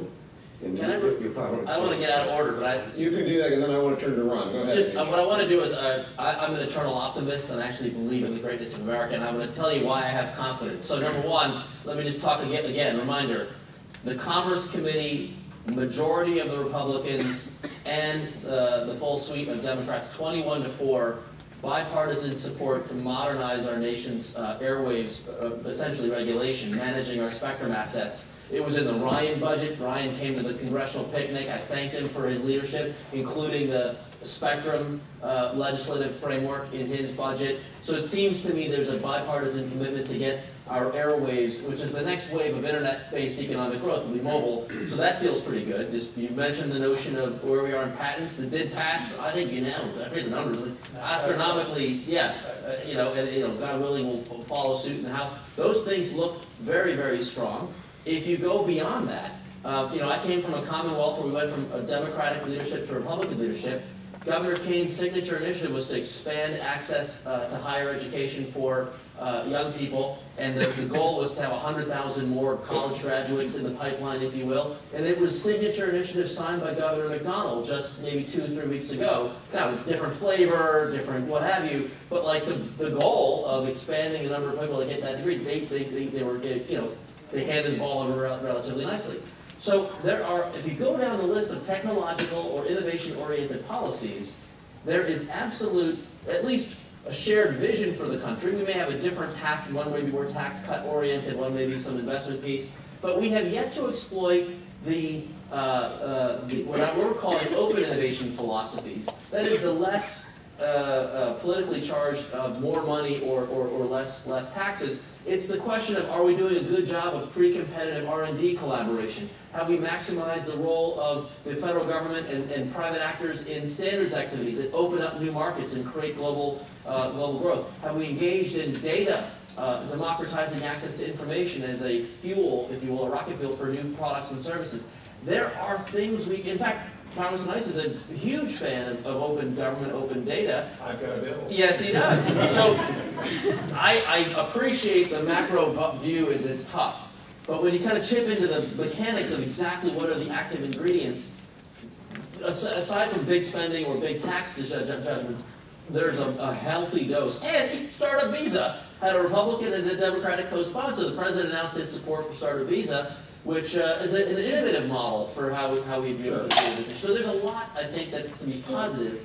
Going to carry back. Well, unless anyone think that divided government means that 2 or 3 or 4 or 5 in the next few years aren't going to accomplish anything, as Americans, we look at the periods in which we had united government, and all of the things we said we needed to have in innovation and change, none of them were significantly moved during Republican or Democratic leadership times. President Obama has not moved immigration reform when he had 100% of government.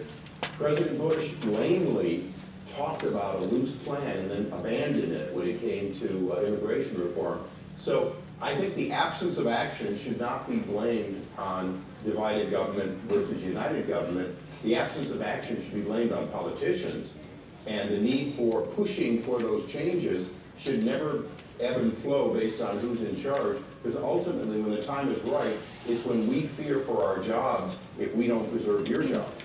Yeah, we certainly saw that in the 90s when President Clinton, as a Democrat and the Republican controlled the Congress, there was an array of bills that were passed that were very important to innovation.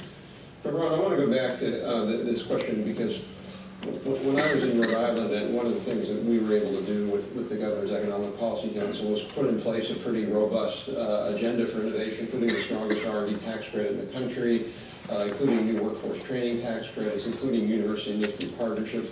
And actually, one of our biggest supporters, in fact, without him, we wouldn't have been able to do that, was the head of the AFL-CIO for Rhode Island, George Meade, who became an outspoken advocate for these policies because he understood that good jobs in Rhode Island meant Rhode Island had to be competitive. And we see that all throughout the country.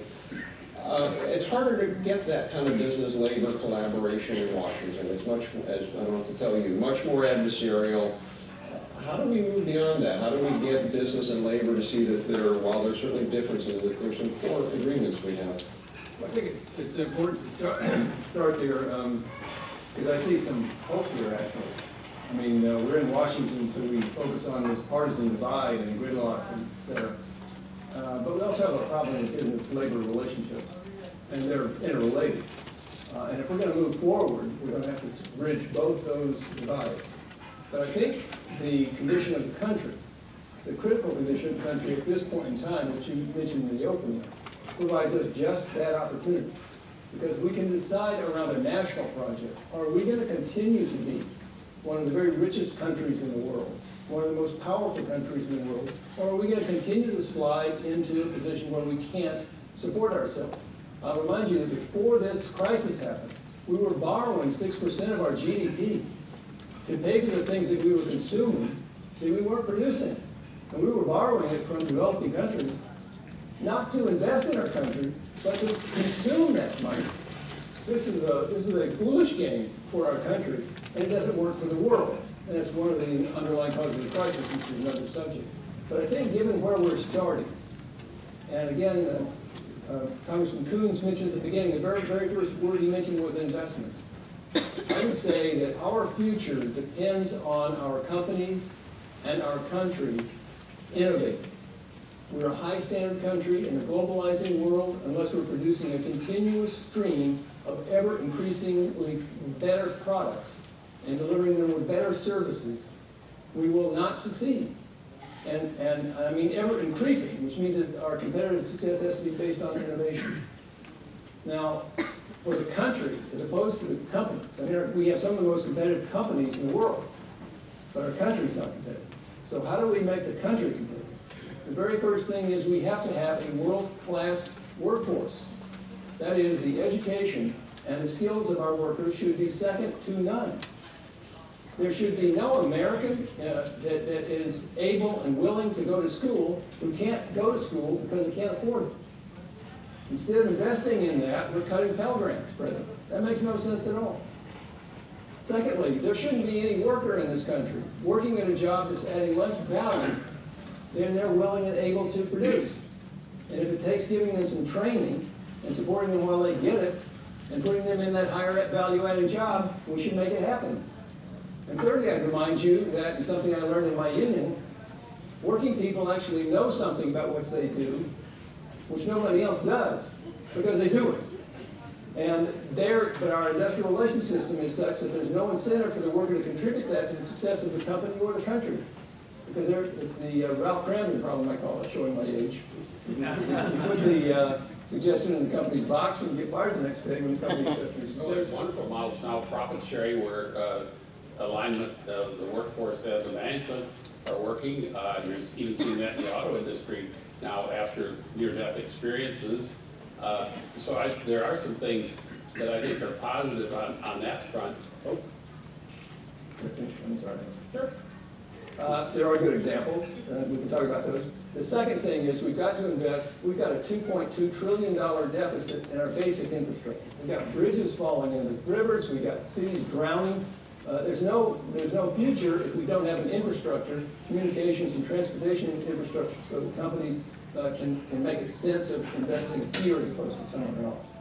And I think part of that infrastructure has got to be investment in the innovation infrastructure, of course, because companies, as Mr. Lechleiter was pointing out, cannot invest in basic research, and that basic research is what's generated so much competitive advantage for our successful companies. And finally, let me just say this one thing. Given where we're starting, with an 11 million job hole in our labor market, with very high levels of youth unemployment, wasting lives, where we've got historical record level of high long-term unemployment. The very best thing, we've got companies that are sitting on $2 trillion of cash on their balance sheet and not hiring and not working. We have to put that money in motion. How do you do that? One idea is you cut the taxes or you cut the regulation incentives. My suggestion is we invest, publicly invest, in the skills of our workers and on the basic infrastructure, put these millions of construction and manufacturing workers to work immediately, producing an assets that are extremely valuable for rebuilding our competitiveness. And in the process, building a sustainable, high-growth, competitive economy that actually, where the prosperity can be brought and shared. It seems to me that's something that business and labor ought to be able to get together on, and if we were together on it, it seems to me it would make it easier for the parties to agree on something as well. So let me, because I think this was great. I think when you sort of boil it all down, there is a sense, I think, as almost everyone here has said, that we sort of know what to do. We might not agree on every piece of it, but there's a lot of ideas that have been put out there how we need to do this. It seems to me the two biggest challenges are, one is the budget environment, and the second is that there are philosophical differences between the parties about what to do and how much each party wants to give, if you will. So let me turn to the budget issue. We wrote a report recently where we modeled what the impact on the budget of increasing the research and development tax credit from 14% to 20%, which if we did that, it was called the ASC, the Alternative Simplified Credit. If we did that, by the way, we would still be behind Canada. I mean, Canada has a credit that's 3 times more generous than the United States. And if you wanted to do R&D, by the way, in Ontario at a university, you're a corporation, they're going to give you a 55% tax credit, flat, right there on every dollar. I mean, it's they've gone whole hog onto this. But one of the things we modeled that, and we modeled it, and it turns out that after 15 years, the R&D tax credit starts paying for itself. It takes a while, but purely on a federal budget perspective, it's a money maker. If the government's willing to have a 15-year time horizon, you want to do this, because after 15 years, you're making a profit. And obviously, we can't do that, because we don't score these things on 15-year periods.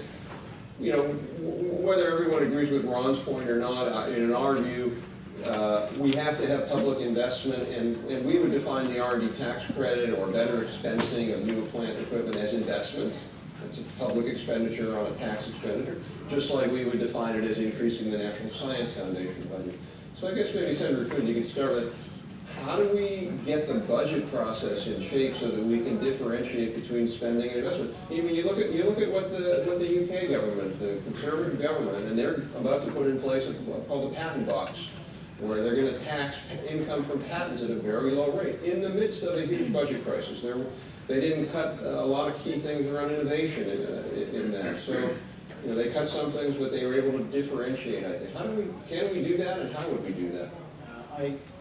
Like my colleague to my right here, I'm an optimist or I wouldn't be here. But it is a challenging environment in which to be an optimist.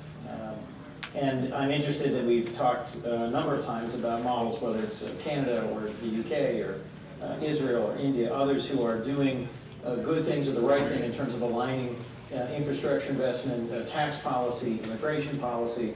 And I am struggling with why we're not making more or better progress on it. I think Congressman Ice's point about divided government being more likely to move forward on innovation policy is an intriguing one, and it suggests that, as one of the questions to the panel suggests, that there are sort of centrist or common sense or nonpartisan things that are part of the menu that's right in front of us. And I think the main reason we're not making progress on them has more to do with partisanship, short-term political advantage, the news cycle and how it's consumed, the financing of elections, some basic changes in our electoral architecture or ecosystem in the United States that I worry over a great deal. Simply put, when the average American, who I think long ago moved on past absorbing the lessons of the financial shock of 2008, readjusted their expectations for their retirement or their home value or how much they're going to earn, made some very tough choices and moved forward. They're looking for us to do the same thing. And I believe and continue to say to folks in my caucus and in my body that I think there are very real and very large rewards to be had for those folks in Congress who are willing to step up and make very hard choices, but that will put us on the right footing and come up with packages that balance very difficult reforms to entitlement programs, tax reforms that will raise revenue, things that will facilitate infrastructure banks, financed by repatriation. I mean, none of these things are easy. It's going to require crossing some sacred ideological lines. But I'm convinced that the long-term benefits by doing that individually to members of Congress are greater than the long-term or even short-term benefits of crashing the plane. And I'm convinced that in the budget environment, particularly with the debt ceiling vote in August, we're currently playing chicken with a wall. And typically, walls win. There are those who don't seem to believe that the debt ceiling vote is a real issue. And I'm struck by that. There have been some debates literally today in the body in which I serve about whether or not that is a serious end point and whether or not the consequences for our economy would be significant. I think it is. I think they are. And my concern is that we won't do enough, that we will waste a good crisis, to paraphrase someone in the administration. And that we won't. Yes. I think he was citing the previous crisis maven. But it's true that there's a lot of great proposals. There have been a number of deficit and debt commissions that have come out with structures and frameworks, and there's a lot of thoughtful content out there. I think our challenge is to realign what we as members of Congress and the administration see as the political incentives. What I heard from my state, and maybe it's just that I'm from a state that has a lot of business owners and patent holders and folks who believe in investment and innovation, there's really significant rewards for those who solve these problems in a big way. And real punishment, I think, ahead from the American people if we don't. And my concern is the number of folks in the body in which I serve who don't see that. Robert, one of the things, I mean, I think it's almost, I mean, I think we should stipulate the budget's a big problem, needs to be fixed, but even if it's fixed, there's still going to be a lot of spending. We probably ought to talk about what the priorities are with that spending, because and this is this circular argument here, but I think there's no question it's in the national interest to get this done, and it's going to be fought out. But however it's resolved, there still is going to be an annual budget, and there's going to be priorities in that budget. And I would argue some of the priorities are not the right priorities to make that vision of where we ought to be in 5 years or 10 years as a country come true. Now, I think some problems are easier to fix than others. College graduation rates, I think, is not worthy of our conversation in one sense, because you could double the college graduation rate by graduating half that drop out today. It's not a question of who's not getting into school. It's finishing the job with those that are already there.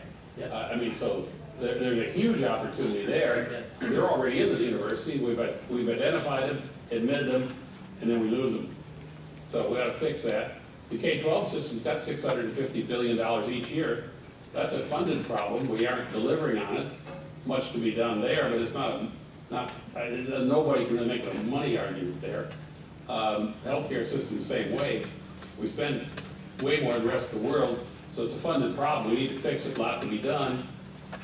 Infrastructure, I agree. I think that one's harder because there isn't money and that takes investment. I'd make a simple proposal I think we could all agree on and maybe the room could get behind. Let's put a bill in Congress, authorize the drilling off the coast of Alaska, which we're for, shallow drilling. A lot of royalties are not scored, they're not in the budget today because it's never been permitted. So we'll take all the royalties, put those in a fund for infrastructure, and do the entire Mississippi River Basin. You mentioned those levees going out, those towns being flooded, and that's half the middle part of the country there. That benefits agriculture. That's union work that gets done by the trades on those docks and locks and dams. And then let's, second one, another bill would be offshore, say places off the coast in different places with exploration for energy. Those royalties aren't in the budget. Let's also put those in another infrastructure fund and do something with that. In other words, let's start making decisions where we give permission, get those permits that we can't get, and then let's take the money, which isn't in the budget, and put it towards something that we don't have in the budget either that we can't pay for. And that's what starts to drive the demand. That's when investments get made. If there's no demand, it's really, really hard to spend money. But if we get, because I think that's the area where business and labor, everybody can get together. We might fight about the priorities, and we've got to figure out how we can, keep environmental reviews. I would severely curtail the ability of lawsuits to delay these projects and raise the standard, make it some kind of clear and convincing evidence. You did a lot of brownfield cleanup.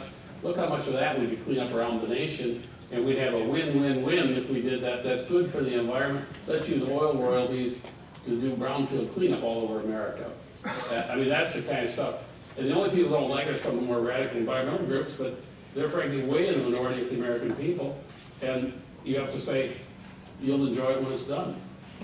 Well, that's kind of we have a similar proposal where we take some of those monies and we invest them in things like ARPA-E for renewable energy. Allow more offshore oil drilling and you. The problem with renewable energy is somebody's got to, if it's going to cost 30% more per kilowatt, then the plant that his workers are in, they can't afford to pay the 30%. Well, that's why we put it in research, in science and technology to get the price down. That's the only way that's going to work in our view. But maybe go to our. Well, just one funny note about that. Solar, just to give you an example on solar, we think we can get the price parity on solar. You know what the big chunk left? We got technological innovation on the actual, PV cells. You won't believe this, it's red tape for permitting. The estimates are, it's $1 billion of hidden tax on solar installations because of permitting procedures.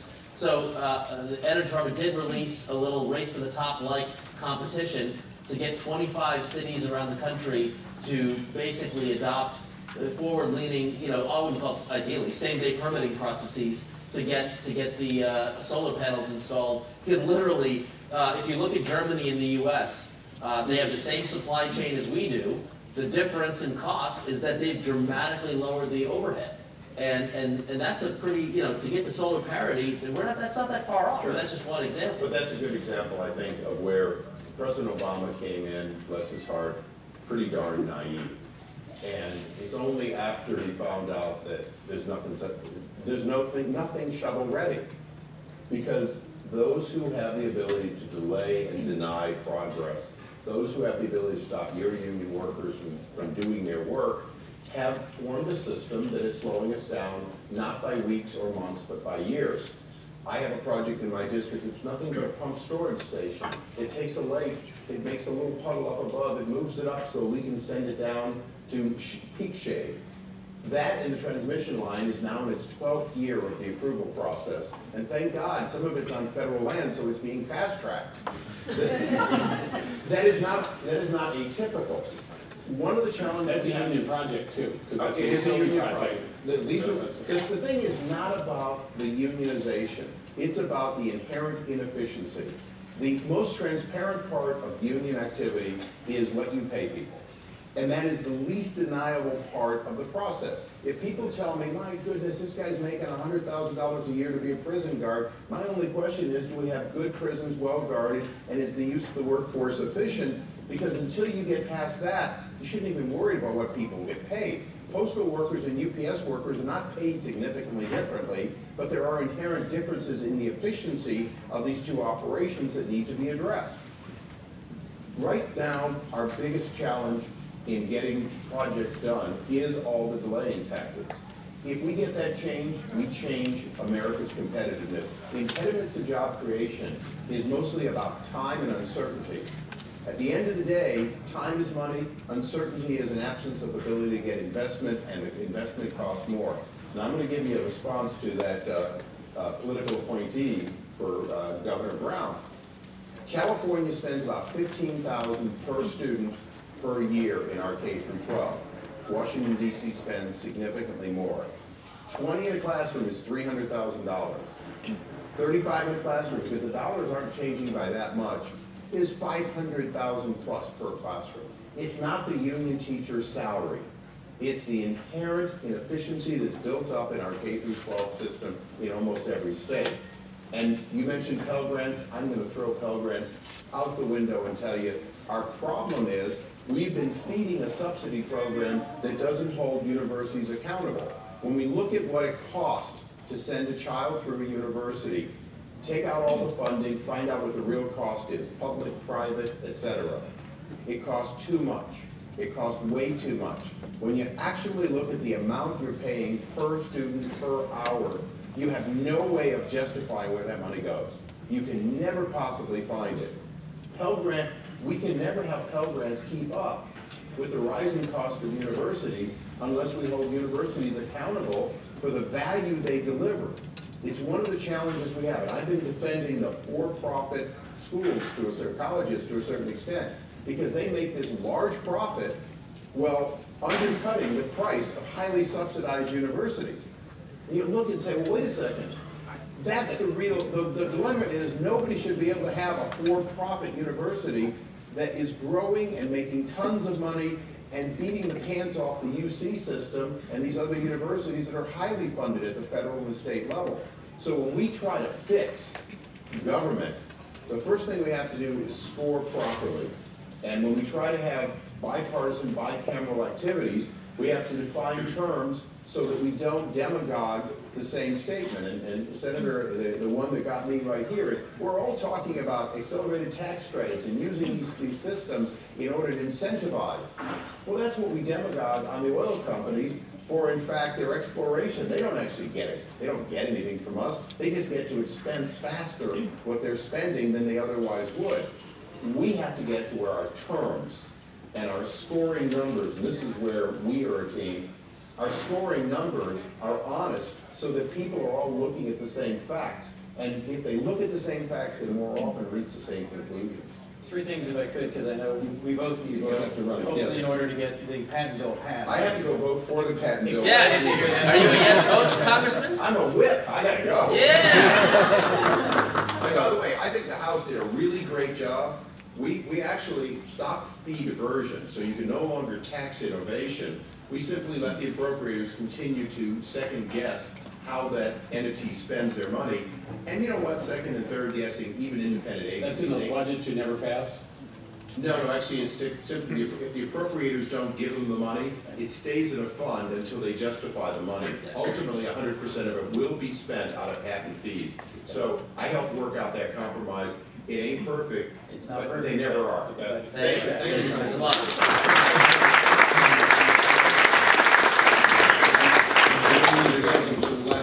Three observations, if I might, quickly. As someone who, as a county executive, spent 6 years of my life blocking and tackling on permitting, land use and review and approval, it is very difficult. I'm not surprised to hear what a significant barrier it is. And the congressman's from a state that is famous for having some of the most complex and difficult siting and permitting roles. And in Delaware, we were better, but not where we need it to be. And there's a lot of hard work to be done. At the federal level, Delaware's a state that had hoped to benefit from offshore wind development. We're perfectly positioned in the sort of sweet spot in the middle of the mid-Atlantic. The permitting delays are really impressive challenges and barriers. So too is the lack of certainty about financing, and so too is the lack of certainty about tax policy. So my opening comment wasn't to favor 5-year budgets, but to favor certainty in terms of permitting, financing, and tax and regulatory policies. I have to say just a compliment to the current administration. I think the Obama administration, in how ARPA-E is structured, financed, and targeted, and how Race to the Top is structured, financed, and targeted, they've shown some real willingness to embrace competitiveness and innovation in the award of federal funds and in ways that drive some public policy innovation that I think really deserves some celebration and recognition. We've got folks on the Hill who really like to think that government can do nothing right. We've got folks on the Hill who are in love with government, think it can do nothing wrong. The reality is a mixed blessing of the two. And I think the administration has shown some real leadership in finding skills and strengths from both worldviews and harnessing them in a very constructive way. Before we began, Dr. Lechleiter commented on the bio conference that's about to happen next week. My state will be represented, dozens of countries will be represented. My hope is that overall, we'll be presenting 5 years from now a far more coherent view that celebrates, accelerates, and invests in innovation. And I think your focus on the critical role that a great workforce plays is the right one. We've got very competitive corporations. The challenge is to deliver to them the workforce, the tax structure, and the engagement by our government leadership that makes them want to prioritize not just doing R&D here, but R&D in manufacturing. Thanks for a chance to be with you. Thanks for coming.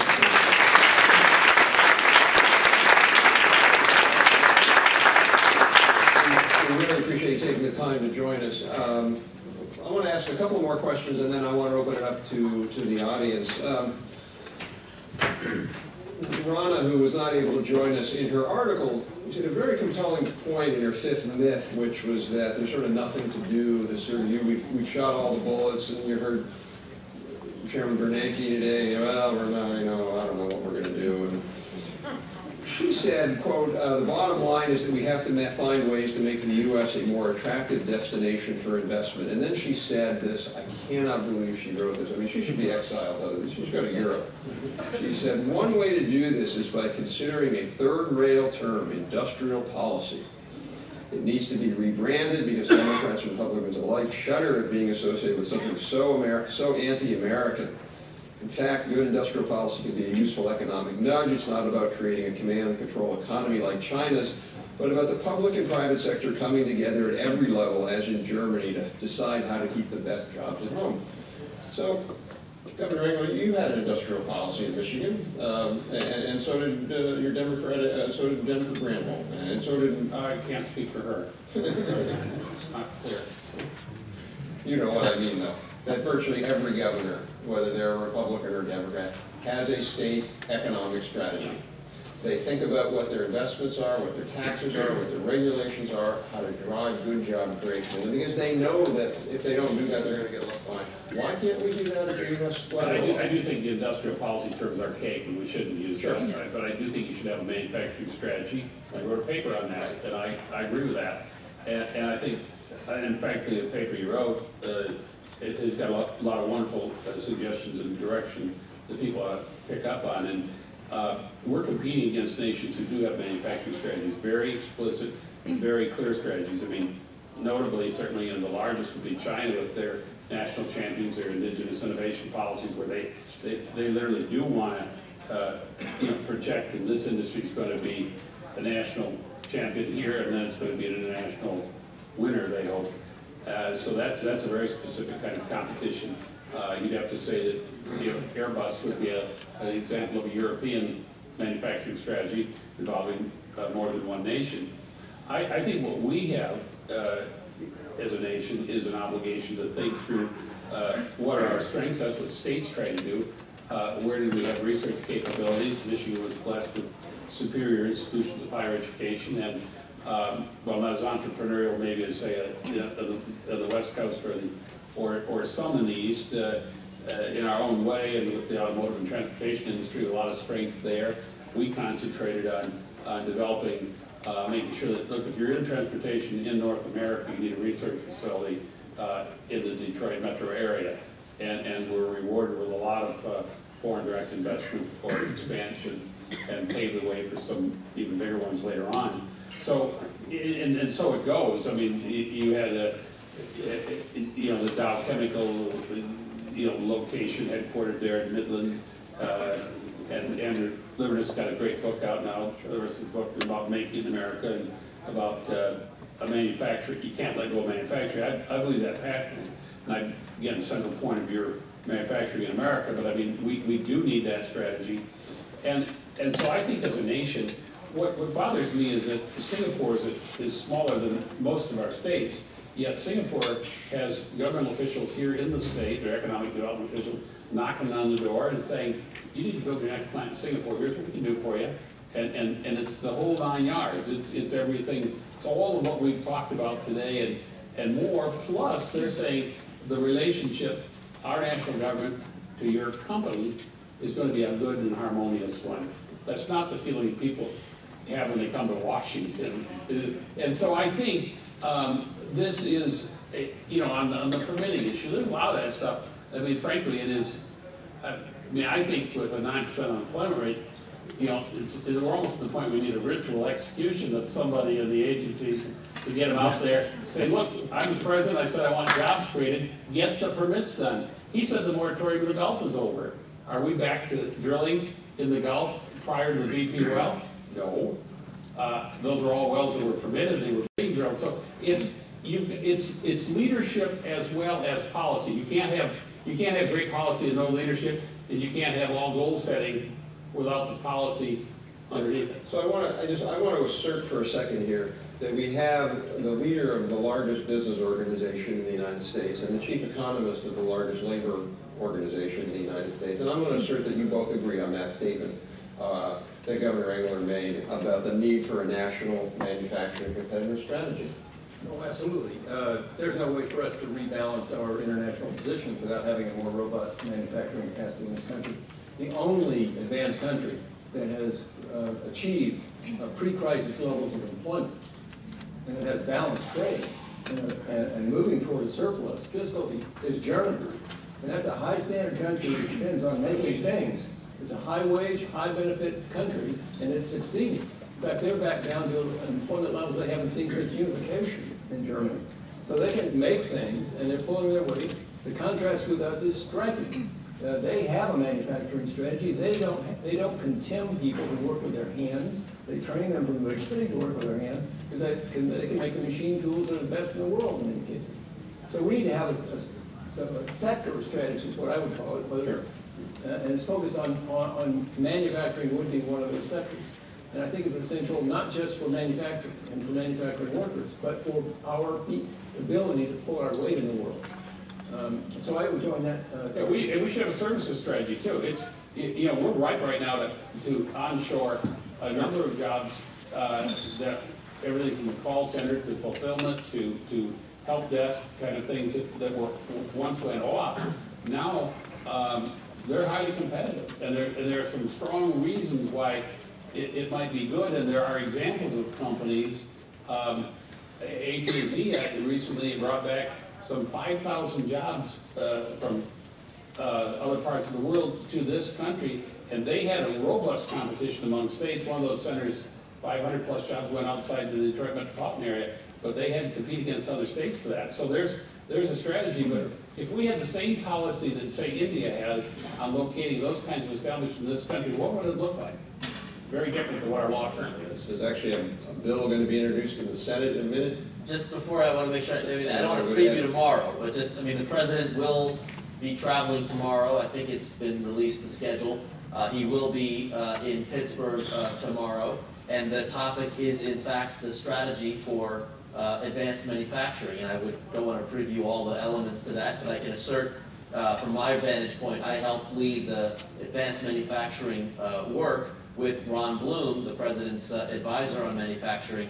We in this country have been exceptional by investing in the breakthrough foundational elements of technology that will allow us to be competitive across a wide range of industries. And I will just tell you, we seem to be better placed than anywhere in the world at the intersection of biotechnology, nanotechnology, and information technology. And that the intersection of these three disciplines will be a foundation for very successful manufacturing capacity. And I'm very bullish on our American model for bringing those concepts to market, and you'll hear more about that. Here's what I'll look for in that announcement tomorrow. And this, the company, but this, and if you want to make that investment, I've opened an office, one door to come to, and we can get all your permits for you within a few weeks so that you can actually build the facility that's going to do the high-tech thing. And second, if it's like a drug or a pharmaceutical, needs approval there, I've got an office now at the FDA where you can take it there and you can get it approved faster than any other place in the world with the same guarantees of public safety and health and welfare being protected. Because you cannot tell people, we love you and we want you to do this investment, but we just can't give you the permit to build the plant. And if you have a product, we can't approve your product. Other than that, it's great. So I want to let Ed jump in before I open it up. And you know, I think, I'm not sure you're the right person to ask because you're a Brit, and the only other country in the world that has taken Adam Smith to heart as much as we have, and the inventor of Adam Smith was the UK. But even the UK, whether it's the Conservative government or the new Labour government, have embraced the notion that the UK needs an industrial strategy. And we see that now with the Cameron government, with the Gordon Brown government, the Blair government.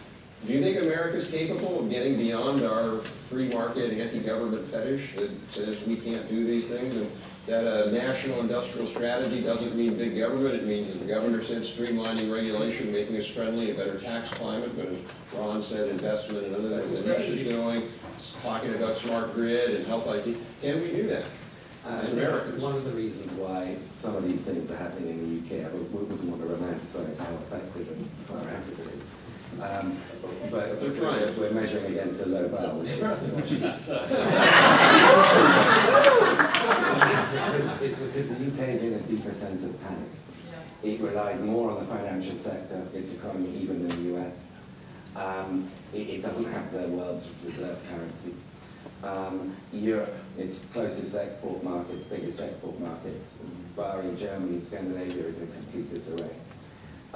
And so I think there's a sense of urgency and panic there that I still, in spite of conferences like this, don't feel in the United States yet. And you know, President Obama's got many good initiatives. I was on the call today with Ron Bloom, the press call about tomorrow's Carnegie Mellon. And break the news. I can break the news to Governor England that the one-stop shop that you wanted to hear is not in that. Everything sounds very worthy, the robotics stuff, the material genome stuff. But this, if you look at what countries around the world are spending on this, and if you look at the fact that they also have people in charge of this spending, it's not scattered across 25 agencies like your nanotechnology money is. If you look at the difference in government delivery systems between what's happening in Washington, even with your very worthy, but I think fairly incremental initiatives that are going on, then I don't see the type of panic that you need to see certainly in Washington. I don't think people realize the scale of the challenge facing the United States. And that to me remains the biggest concern. It's, you know, if you look at Britain 100 years ago, anybody could have told you, anybody sensible could have told you real time that empires are going to go into the dustbin of history. That's absolutely, was clear even in 1900 to intelligent people. It's not clear in 2011 America will cease to be the most innovative economy in the world. There's nothing inevitable about that. But there is a problem with mindset. Unless America gets paranoid again and starts to realize it needs to take far deeper structural reforms than even we've been talking about today, then I'm not going to feel confident that it's going to meet that 5-year challenge that you mentioned. Well, I want to come back to that point before we close, but I want to give folks a chance to ask a question or make a comment. There's mics coming up here. We'll go right here. If you could wait for the mic, please, and just identify yourself. And if you have a comment to a particular panelist, please say that, or otherwise just... My name is Alice Popejoy, and I'm the Public Policy Fellow at the Association for Women in Science. And I'm sorry that Congressman Issa isn't here to hear this, but it seems that you all on the panel have addressed everything that we need to do in terms of being competitive globally in innovation, except for one thing, and that's social policy. We are the only developed nation in the world not to have paid parental leave.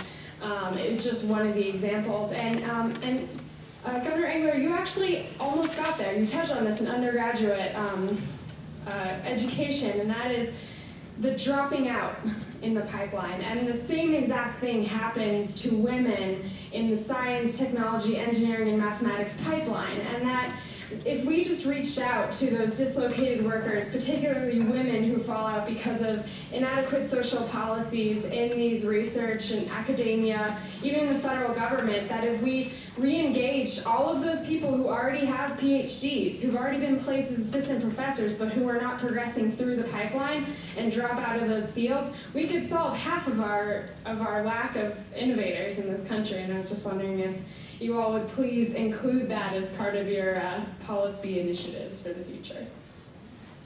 Well, I don't disagree at all. I mean, I had this is more Michigan government than now, so I don't hire that many people where I am, but we had a number of flex time workers, and we brought people back in different kinds of capacities who had remarkable skills, who had been just sort of in the situation you described. So, I mean, it's an enormous reservoir of talent. And I do think talent wins. I think that companies today, being just the corporate side, have got a premium on finding and accessing the best talent. And there are a number of the BRT companies, for sure, that are highly flexible on this kind of thing. But I think the point's valid.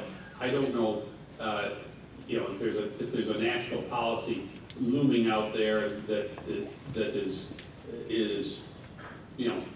but I think that the competition is such that you're seeing, whether it's Stephanie Burns who's running Dow Corning, I mean, you're seeing many, many more women, and I think there will be many, many, many more women and much more diverse, I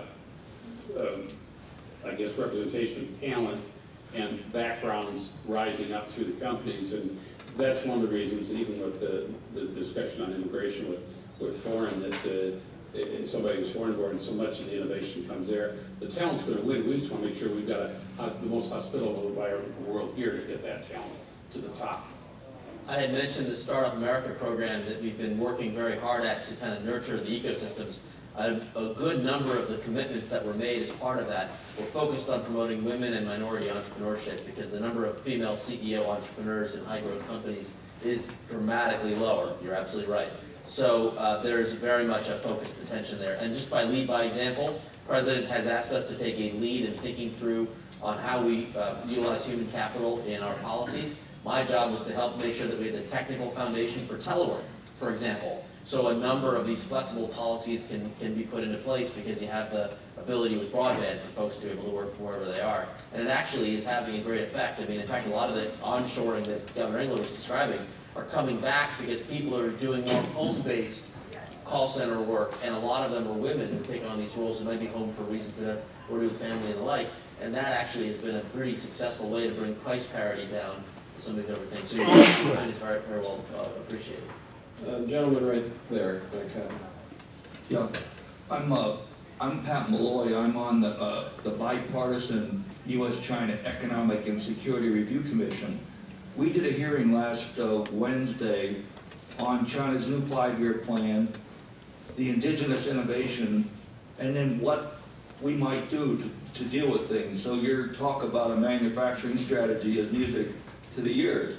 But one of the things that came up in that hearing dealing with the manufacturing strategy is that our system has morphed in a way that we can have corporations be quite prosperous by outsourcing and building abroad, while the American people are not as prosperous, and that there's some divergence that has crept in between the interest of the multinational corporations and the national interest, and that part of doing a manufacturing strategy is trying to look at that issue and how to deal with it. I just wanted to ask if anybody has any comments on that question, because that did come up in the hearing that we had. Well, Pat, I tried to get at that by pointing out there's a difference between competitiveness of companies and the competitiveness of the country. And with regard to China in particular, and I would be concerned about the fact that we have a strong dollar policy in the United States, quote unquote, and and China has a weak yuan policy in China. So this is in fact a deal between finance, which is basically maintaining huge volumes of dollar-denominated assets and wants a high dollar, and the low currency allows China to gain competitive advantage by attracting the operations of our non-financial companies. So this is basically the imbalance of our exchange rates that results in shifting the competitive strategy toward China to the disadvantage of manufacturing in the United States. Manufacturing companies that relocate based on wage, tax, and regulatory arbitrage may be wildly profitable, and their executives exorbitantly paid, but the country's competitiveness and our capacity to pull our weight in the world is compromised. The only thing I'd add to that is that you have, I think, a lot of companies have gone to China because of the size of the China domestic market, where you see a Buick being a #1 brand in China. That's a General Motors investment over that has paid off handsomely. Now, if they're making profits, I'd like them to be able to get those profits back here so they can be invested here. Our current policy is to, for heaven's sakes, don't bring them back because we'll take 35% of it. And we talk about $2 trillion on corporate balance sheets. More than $1 trillion that's offshore, and it's going to stay there if the opportunity to bring it home is at a 35% tax rate, or the differential between the local and the 35% rate, which is still very substantial. So I think we have time for one more question. I will go right here. Sorry for that, but we need to, right here. Yeah. I'm Marvin Straff with the National Academies. I wanted to follow up on the gentleman's point previously made. To what extent do we need for an innovation to take hold here and contribute to the economy, that we need to have a manufacturing base? How necessary is that? Well, there's two parts to that. I mean, and we both, I think, are in agreement. Once there's you want a lot of innovation, and we need innovation to be looking for the next new ideas. The second part of it is you like the environment to be so attractive that it makes perfect sense to manufacture here. You hate to do all the value add outside the country, and then you run the risk. Also, it's much harder to protect your intellectual property. There are certain kinds of products where you're going to make them closer to the ultimate distribution center and sale points. But there's a lot of stuff. The technology is a great example where we gave up a lot of manufacturing, and then what you lose is the add-on innovation. I mean, the other part of an innovation ecosystem that's been referred to is all the add-on. It's not only the first innovation, it's the 5 modifications that come later. And if the production of that's all someplace else, and those engineers doing the production summits and the process summits and the manufacturing design, there's a lot of things that go on. So I think a strategy says, look, here are some of the strengths that we've got, whether it's materials. And I'll tell you one that we haven't talked about at all, but we should throw it on the table, because I thought in some of Rob's writings, they were astute and they mentioned it, but we've got a whole national security question too that comes into play here. There's a whole lot of materials that really are important to be able to have the means to make here. And to let that all get offshore is a different kind of dependency that I think is certainly dangerous at some point out there. So I do think there's a strategy that's required, and it isn't a strategy to go around and say, we pick this company, or we pick that company, or we pick, but it's to say, what do you have to have, and why don't you have it? And the tax structure got mentioned. It is a big burden. Germany's got a huge advantage when they take their VAT off on any product they export around the world and put it on anything we send to them. We are very much disadvantaged. In addition to say a currency or the non-tariff trade barriers, the NTBs, which are increasingly important, and they're really big deals in China. It's places like that. So those need to go too. So I think maybe we should close. Let me just say a couple of things. I think there's an old, this term's even more discredited than industrial policy, but it's called corporatism. And my proposal is to have a board that Governor Engler and Ron would run, that would basically advise us on what we do, because there's really a lot of consensus that I'm hearing between labor and business here, and the pragmatic approach. We've got to do all these things, that having a strong industrial base is critical, having strong innovation, those are the key things we've got to do. So I really appreciate both of your insights and comments here, and I hope we can continue to go forward in this maybe more bipartisan approach than we've had. I accept the offer to serve on such a board. The only power I want the board is to have is that we put a bill down on the floor and it gets an up or down vote. That will be in business. I think that is what corporatism is all about. No prior conditions. If elected, you will serve. Right. So, and I also want to thank Anish, all of the great work you're doing in leadership, including the National Innovation Strategy. And I would add, by the way, several other initiatives. You've got the President's Job Council. We've now got also this initiative in commerce that NEC is working with, the National Strategy for Innovation and Competitiveness, which will be released January 3rd, I believe. Yes. And Ed, your insights, and again, everybody should read Ed's book when it comes out, after our book will come out. Also, just before we leave, I really do need to thank the great ITIF staff that I think made this event a great success, and it's sort of like, for me, it's just I just show up at these things and they work smoothly and seamlessly because of all the great folks. So if you can join me in thanking Catherine and